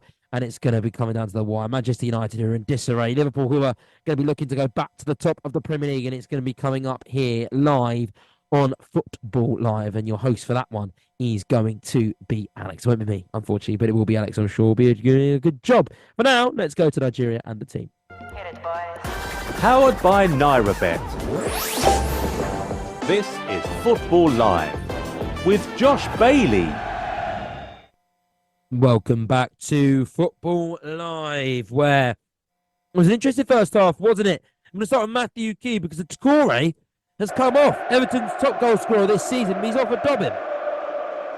Yeah, not sure if it's injury related, Josh, but to be honest, him and Calvert-Lewin were fantastic for Everton in that first half. They had that link-up play that we've seen the last few weeks, so I can only assume that there might be a little injury concern for Abdoulaye Doucouré. Obviously, 2-0 up in this game, perhaps Sean Dyche not willing to risk anything as they're in a pretty comfortable position, but Lewis dobbing on, so Sean Dyche not just prepared to settle for what he's got, bring in the young striker on. We'll see if he also plays off Calvert-Lewin or is more next to him in an actual second striker position. But interesting one regarding Doucouré. We'll see if we get an update on that. But yeah, good to see Dobbin come on. He's shown faith in the young striker after he scored last week against Chelsea. If you want him to score a goal, he's currently 6.0 on NairaBet to score at any time. But I like Dominic Calvert-Lewin, 4.75 to score at any time.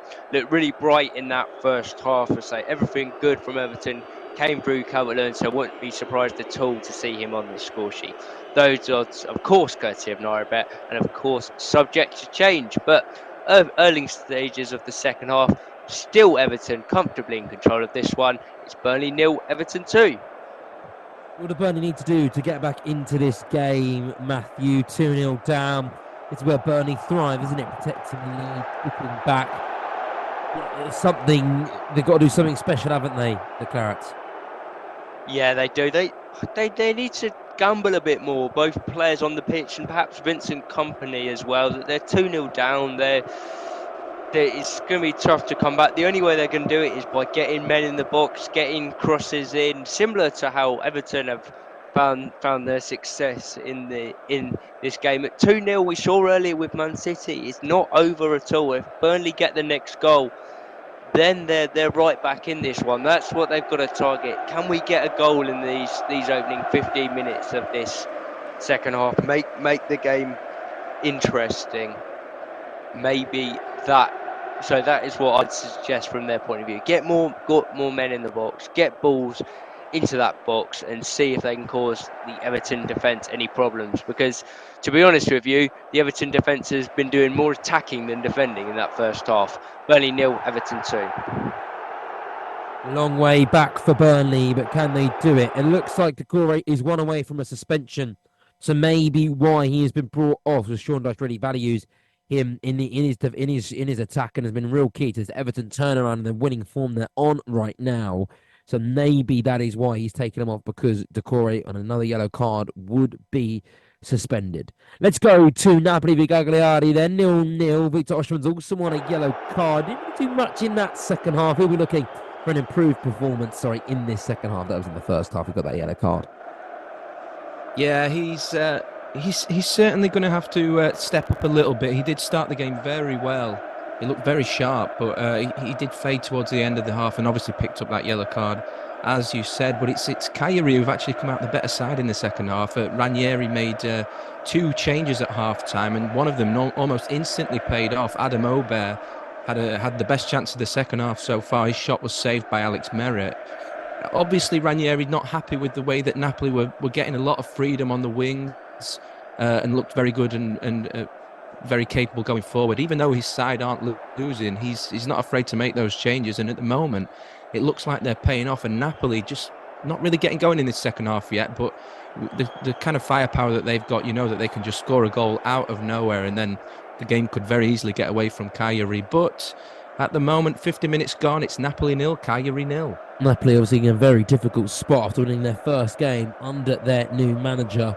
Life really hasn't been of their new manager, Walter Marzari. He won his first game via Atalanta, but he's lost 3 in a row between defeats to Inter Milan and Juventus. They really need this win today, but right now 0-0. Things aren't looking like they're going to plan. Leipzig have just hit the post. They look to go back in front against Hoffenheim, Mark Thomas. Yes, Xavi hit kind of a speculative shot, long way out, about 28 yards out. He hit the right-hand post. Goalkeeper was beaten all the way. So very lucky there from Hoffenheim. It's a great curling shot. It was curling away from the goalkeeper. Unfortunately, hit the post and rebounded back into play. It's still finely balanced. The first half, 57% of the possession did go to Leipzig, and they had a huge amount of shots. 13 shots on goal in the first half, 6 shots for Hoffenheim. We do have a substitution for Hoffenheim. Grilic, a holding midfield player, has come on to see if he can bolster up the center of the defense and give them some extra cover there, because to be honest with you, Poulsen and Openda are doing great things, and Xavi, they're really combining as a team, and they look a serious threat every time they go forward. 50 minutes gone, it's still Leipzig 1, Hoffenheim 1.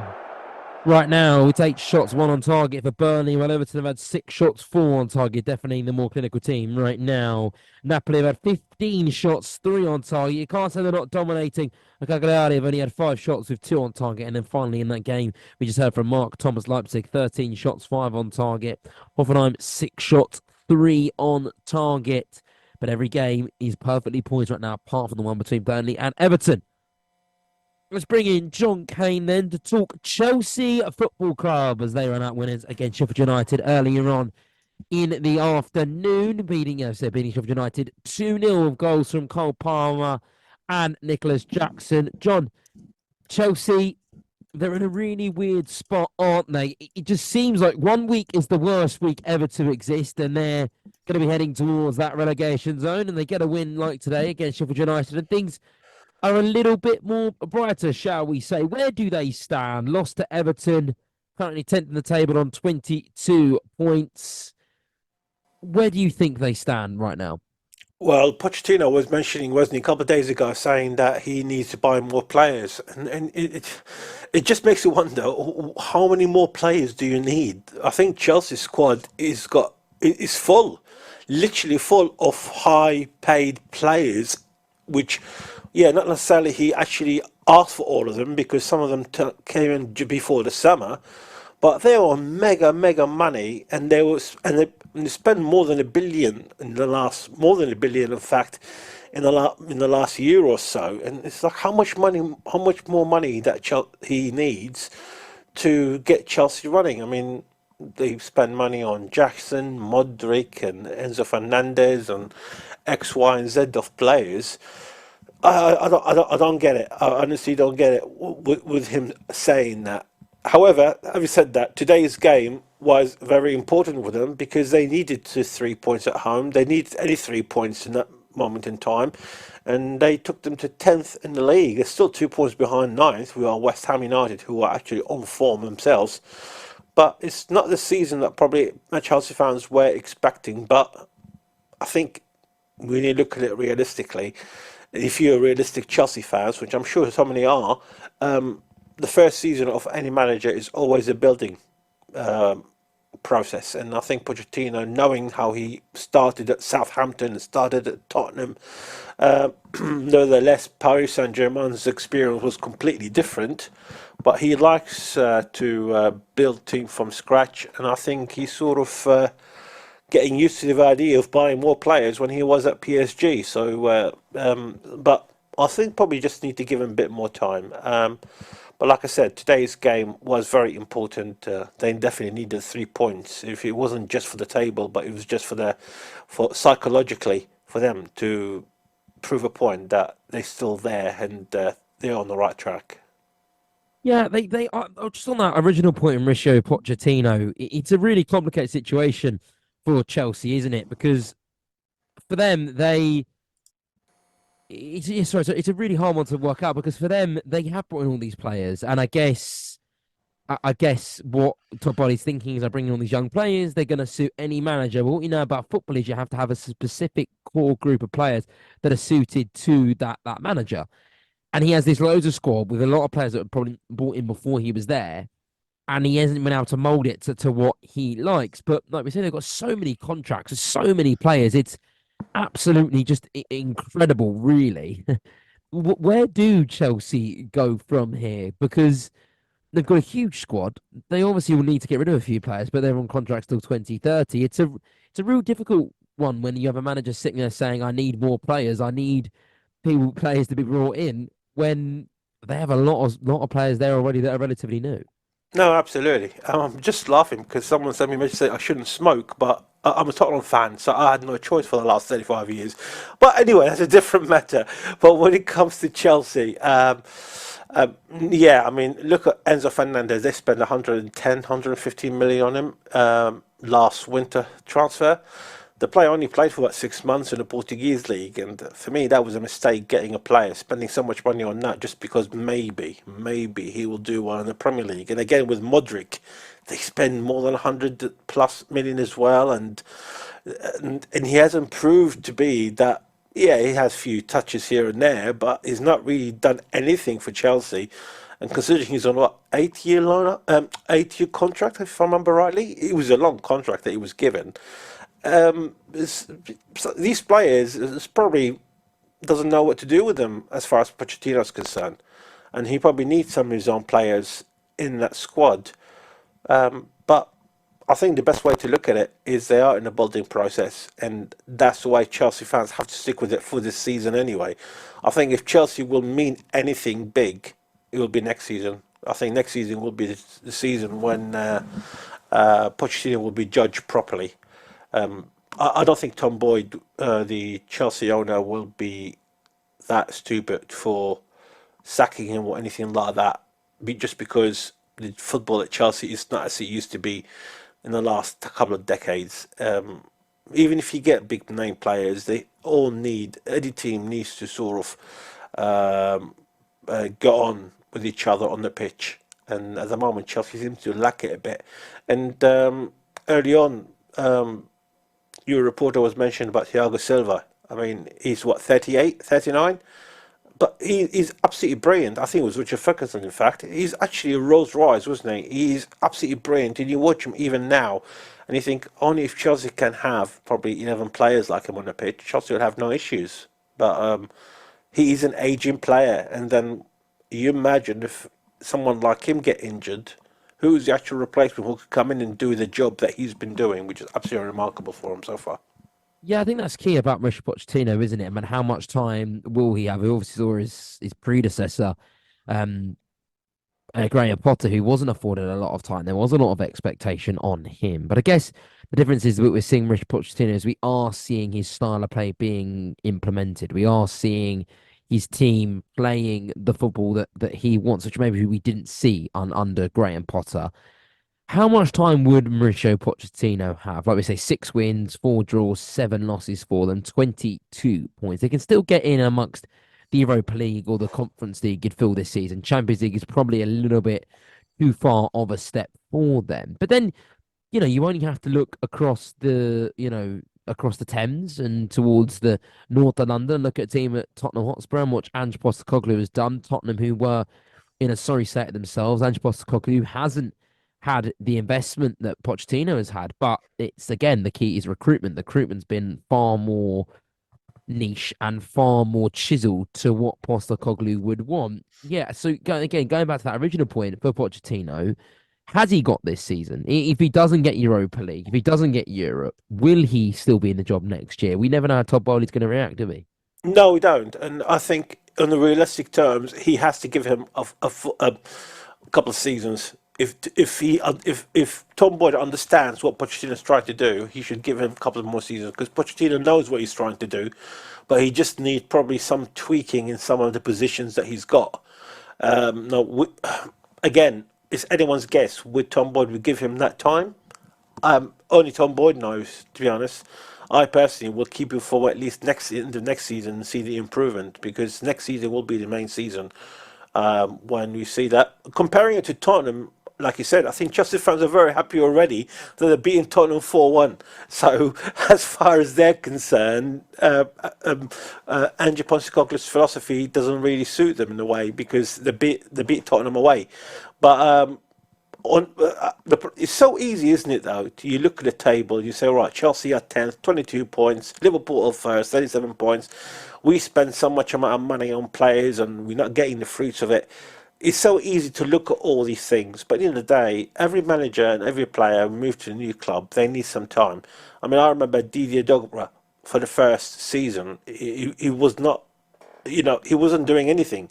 And then straight away, give it like a few years later, and he was a legend of the club because of what he achieved.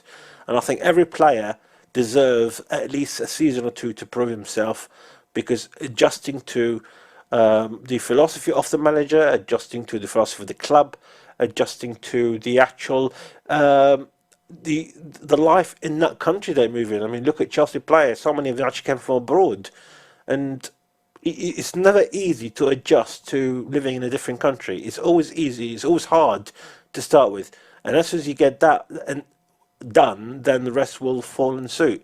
If they're good players, they will show. If they're not, then it will prove in next year. Well, they did win today, Chelsea, but for them, the fact that this is it really maybe sums up their first half. The second half was much better, but the first half was pretty dire, and they failed to manage a first half shot inside the box in a home game for the first time since 2010. That's when records began, and they registered an XG of 0.12. A very damning statistic from their first half performance. They got the 3 points, and they have moved up to 10th in the league. Thank you very much, John Kane. Let's go back to the action then, and back to Burnley v Everton, where Everton have just had a goalmouth scramble. They came very, very close to making it 3-0, but Burnley somehow, by the skin of their teeth, have survived, Matthew Key. Yeah, this second half starting to come alive after a quiet 15 minutes or so, Josh, and a public announcement for any Premier League teams out there: when you're playing Everton on the fixture list, work on your set pieces, especially defending them. Everyone has caused havoc for Burnley today, and to be honest, I mean, they've got Vincent Kompany at the back, one of the finest centre halves the Premier League's ever seen. They look like they've never worked on set pieces in their life. That everyone's gone in, hasn't been cleared first time. The goalkeeper's got nowhere near it. And on this one, the keeper got a little bit on it, hit a Burnley player, and then Michael Keane has a shot from sort of a tight angle, hits the post, still isn't cleared. Everton appealed for a handball, was never quite going to get given. Then hit the post again through Ben Godfrey, and eventually Burnley cleared. They've caused so many problems from those, Everton, already scoring from one. Could so nearly have been two. But then a bit of life for Burnley. Amdouni, who's been their brightest spot in an attacking sense, does really well, gets past Tarkowski, sort of the first time either of the Everton defenders have been beaten today, and fires a right-footed shot curling away from Pickford, who does well just to put it behind. And Burnley's corner nowhere near as effective as Everton's was. 65 minutes gone. Burnley looking for something soon. Time running out for them. Burnley 0, Everton 2. You are listening. You are listening. You are listening to Football Live. To Football Live. To Football Live. On Brila FM. Get involved in NairaBet Super Sunday Special and net yourself a free bet. Liverpool take on Man United at Anfield, and we are giving away a 100% matched free bet up to 1,000 Naira. Whether you back Klopp's Reds or Ten Hag's Red Devils, you will be eligible for a free bet regardless who wins. All you need to do is log into www.nairabet.com, bet on Liverpool versus Man United. Receive your free bet to use on any sports or virtuals. To qualify, just place a bet on either the pre-match markets or in play. Full details can be found on our promotions page. Must be over 18, minimum odds of 1.50. Must be a real money bet. Cashed out bets do not qualify. General and free bet terms and conditions apply. Please gamble responsibly.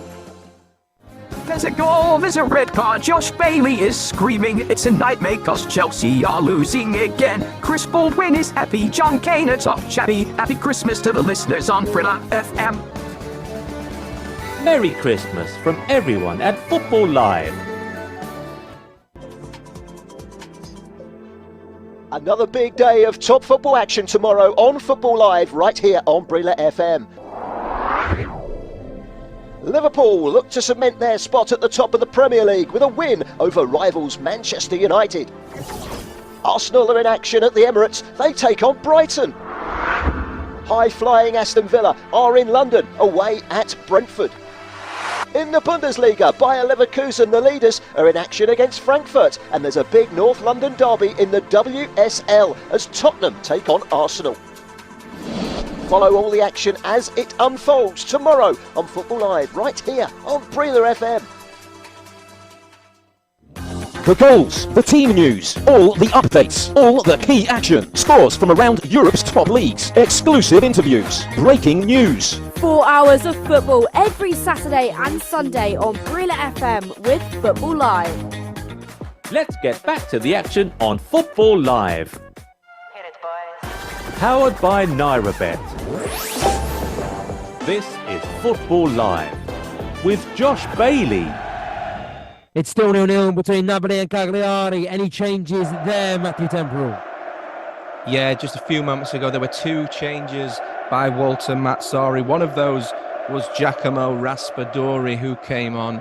He's just hoping to inject a little bit of needle into that Napoli attack because it seems like quite a lot of energy has been drained from that first half performance. They haven't come out the same side as they came out in the first half, and it's Cagliari who look very comfortable now. They're not Napoli are not creating any chances, to be honest, and Osimhen in the first half was all over the 18-yard box trying to create chances for himself, but nothing is dropping for him in the second half. But I mean, this will be no surprise to our listeners. One of Osimhen's greatest strengths is his attitude, and his head isn't dropping. He's trying to motivate his teammates, and they're struggling. Napoli are struggling to create chances in this game.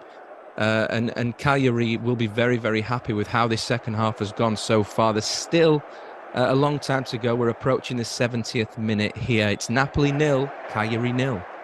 It's also deadlock between Leipzig and Hoffenheim. Wait, no, it's not. Hang on. No, we haven't got deadlock in the game we've just been to because Napoli have just scored. The goals, powered by NairaBet. Yes, it is the Naples-based team that have taken the lead. It is Victor Osimhen with the goal to put them 1-0 up. The Nigerian, the Super Eagle, put it 1-0 ahead there. They need that goal. It was a crucial time for them. The game was perfectly in the balance. 0-0. It could be their first win in 3 games. And it is Victor Osimhen with the goal. And it's also another goal because Leipzig are also in front. The goals, powered by NairaBet. We'll get to that shortly, but for now, let's go to Matthew Temporal to tell us about the striker, the golden boy, who has put his team in front. Absolutely, it's the Super Eagles superstar Victor Osimhen with a towering, thundering header from a fantastic Mario Rui cross. It could only be him on today of all days, the week he was crowned the African Men's Player of the Year, and he does something like this. Napoli were going nowhere fast in this game, and he has chucked himself at the header with all the passion in his body. He's crashed it. The goalkeeper gets a hand to it, but he can't stop it from going into the back of the net. This is what Napoli need if they're going to get back on form. They need Osimhen playing like this, leading the line, keeping his head up, motivating the team. And look, it's paid off in this game already, and the game's not finished. It's Napoli 1, Cagliari 0, but I'd be surprised if there weren't more goals in this game. Hopefully Victor Osimhen is the player to get them 1-0. How crucial will that goal be? Let's go back to Matthew Key. Burnley 0, Everton 2. It's been like this game. It's been like that for a while. Really seems like there's going to be no movement in the chess pieces. Or am I seeing something you're not seeing, Matthew Key? No, I think you're just about right, to be honest, Josh. Burnley, they've got all the possession. It's just come up at the bottom. 62% possession in this game, but there really has been a lack of quality and a lack of chances that they've made. We're at 1 shot on target. Meanwhile, Everton, 7 wins already this season, having under 50% of the ball. That is the best in the Premier League, and it looks very much like that it's going to be 8. They've come close again. Calvert-Lewin just was ready to pounce at the back post. A good bit of defending from John Bayer to win the header to make sure he wasn't there. But it's all Everton at the moment with 20 minutes to go. Burnley 0, Everton 2. Cagliari have striked back. It's 1-0.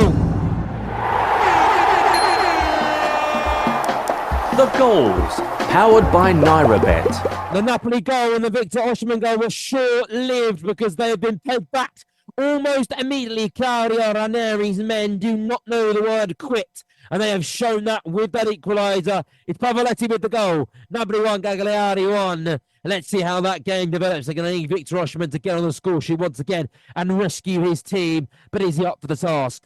I reckon he is. We just heard from Matthew Keeler telling us about Burnley, who are currently losing to Everton 2-0. That game perfectly in the balance. All our games right now are perfectly in the balance. We're still waiting to get to the RB Leipzig Hoffenheim. RB Leipzig took the lead there against Hoffenheim 2-1. 2-1 between those two teams. Napoli 1-0 between Cagliari, and also it's Burnley 0, Everton 2. The scores around Europe were as followed. We had Sevilla and the Getafe. Getafe are leading 2-0 there now. As we said, in the RB Leipzig are beating Hoffenheim 2-1. Before we go and speak to Mark Thomas, we're going to go to Matthew Temporal. Tell us about that Claudio Ranieri equaliser, or Claudio Ranieri's team equaliser. Well, you just could not predict it, could you? Just after Napoli finally get the breakthrough, and Cagliari there with a goal of their own to equalise, and just after Osimhen's thunderous header, Cagliari did make a substitution. It was Zito Luvumbo who came on, who looks like a pacey winger, and he cut inside and then played a fantastic ball across the face of goal to Pavoletti, who, by the way, is lucky to still be on the pitch after that incident with Rachmani at the end of the first half, and he's tapped it into the empty net. It's Napoli 1, Cagliari 1. 1-0 there, and Leipzig have just got a third. The goals, powered by NairaBet. Simakan with the goal that has all but put this game out of sight for Hoffenheim. They went toe-to-toe with Leipzig for the majority of this game, but it's a left-right hook which has said goodnight to Hoffenheim and made it 3-1. Leipzig 3, Hoffenheim 1. For now, though, let's cut back to John Kane, because we'll just quickly talk about the game tomorrow, which is headlining Football Live, Liverpool v Manchester United. John, this is obviously one of the biggest games in the Premier League. It's one we look forward to every year. It's one that I covered last season in the game at Anfield, where Liverpool won 7-0, wasn't it? It was an incredible game, or something along that scoreline. Things really haven't changed that much, have they, in terms of the quality of these two teams? Liverpool are in a great position in the league. Man United faltering. We will start with Liverpool. They're in a really fortunate position, aren't they? There was so much to be made of this season after how much they struggled last year with that diabolical midfield three, which caused them so many issues, so many troubles. But they're storming right now, aren't they? And tomorrow on the top of the league. They are, but I think we got a goal, haven't we? An important one. We do have a goal. Before we go there, it is a goal for Napoli. The goals, powered by NairaBet. What an incredible game this one is. Both teams letting in the goals, and Napoli, after going in front, they were pegged back, yet they're back in front again. Real fight and determination in this team, and it is Napoli 2, Cagliari 1. Napoli 2, Cagliari 1. Kvaratskhelia with the goal. Not Victor Osimhen, but it's his teammate, the Georgian winger, who is just of a fantastic quality to make it 2-1. It's almost like we're back at last season, aren't we? These two players firing on both cylinders, firing, putting the goal, finding the back of the net, putting themselves on the score sheet and firing Napoli into the lead of these games. You close your eyes. It is 2022, 2023 again, isn't it, Matthew Temporal? I just need to say straight away, may not be a Victor Osimhen goal, but this is one of the best assists you will ever see from Victor Osimhen. It's unbelievable. The ball goes into him like a big target man you want up front. He controls it with his chest, controls it with his head. He's doing keepy uppers with his head, his knee. None of the players can get anywhere near him. He turns his defender, hits the ball across the box, and Kvaratskhelia is there to tap it into the net. But Osimhen here, oh my God, no wonder every club in the world wants to sign him at the moment. And he's just won the African Men's Player of the Year. He's unbelievable in this goal. Unbelievable. It's Napoli 2, Cagliari 1. even when he's not scoring, he is still influencing the goals with Osimhen. He is amazing, is he? I can't wait to see what he's going to produce at the AFCON. Will he be able to lead the Super Eagles? Will he be able to lead Nigeria to AFCON glory? Only time will tell, and we'll start to find that in a month's time. Let's just breathe for a second before we go to John Kane. Let's go to Matthew Key. Actually, no, we're not going to go to Matthew Key. We are going to go to Mark Thomas to tell us about the 2 Leipzig goals. Well, everybody needs a breath here in the stadium, Josh. The place has gone, pandemonium has broken out here, actually. Couple of goals in quick succession. The man that's made the difference, Forsberg, Swedish international, probably playing his last game, as I mentioned, for Leipzig. He's been everywhere, controlling the game, spreading balls about all over the place. The first goal, Openda went on a break. He slipped it into the box, right into the incoming path of Forsberg, just to the right-hand side of the 6-yard box. His shot went across the face of goal. Goalkeeper, no chance in getting it whatsoever. And if that wasn't enough, a couple of minutes later, another chance from Openda. It was saved, but after 74 minutes, we had a corner. Forsberg involved again, headed the ball on, hit the crossbar, and Simakan was right there to tap in the rebound. It's all Hoffenheim all the time, all Leipzig all the time now, I should say. And unless anything really ridiculous happens, you'd kind of think that Leipzig have this game in the bag and they will head up into 3rd place, albeit only overnight until the game's tomorrow. But the way it's looking really good for them now, and the fans, they're chanting Christmas songs, and they're very, very happy. After 75 minutes, Josh, it's Leipzig 3, Hoffenheim 1. The games have really lit up, haven't they, over these past 10 minutes? Napoli 2, Cagliari 1, and also Leipzig 3, Hoffenheim 1. A game that's kind of stayed neutral is Burnley v Everton. Well, I was about to say stay neutral, but Burnley have just had a chance and it's gone off the bar, Matthew Key. Yeah, the closest the home team have come, and it's Sander Berger that struck the frame of the goal. Really good strike, actually.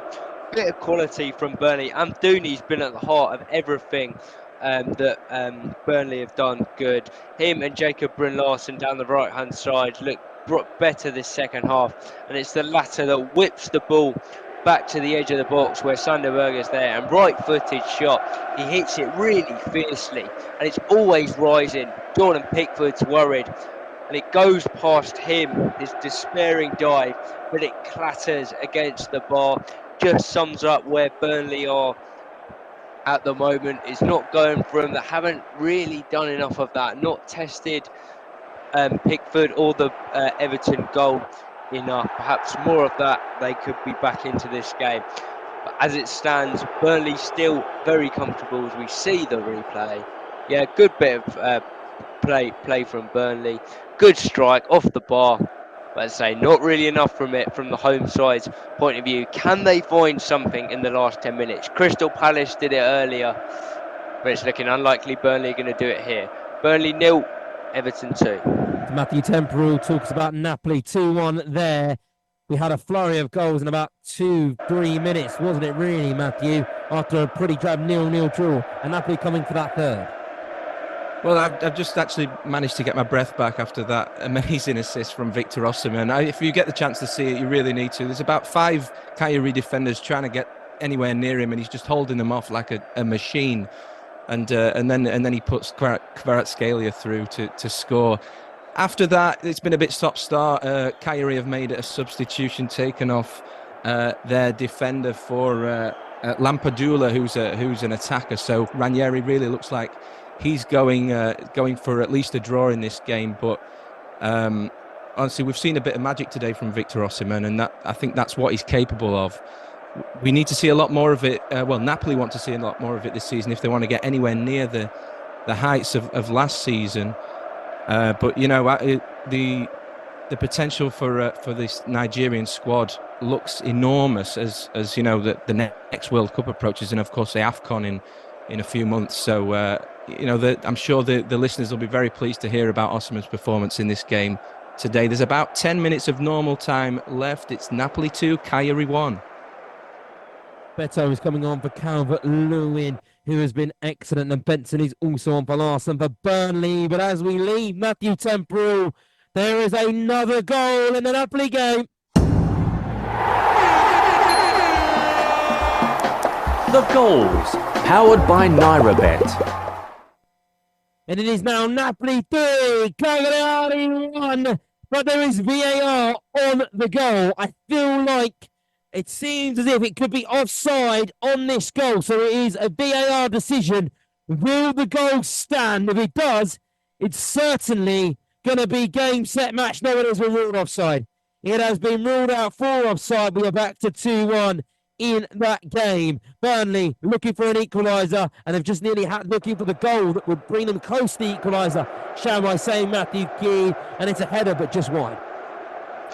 Yeah, should have probably done better. You'd have to say it's a really good ball. It's Benson who's just come on, as you say, his first impact almost whips the ball in full of pace, and Lowell Taylor just needs to get a decent amount on this header, but he just glances it wide.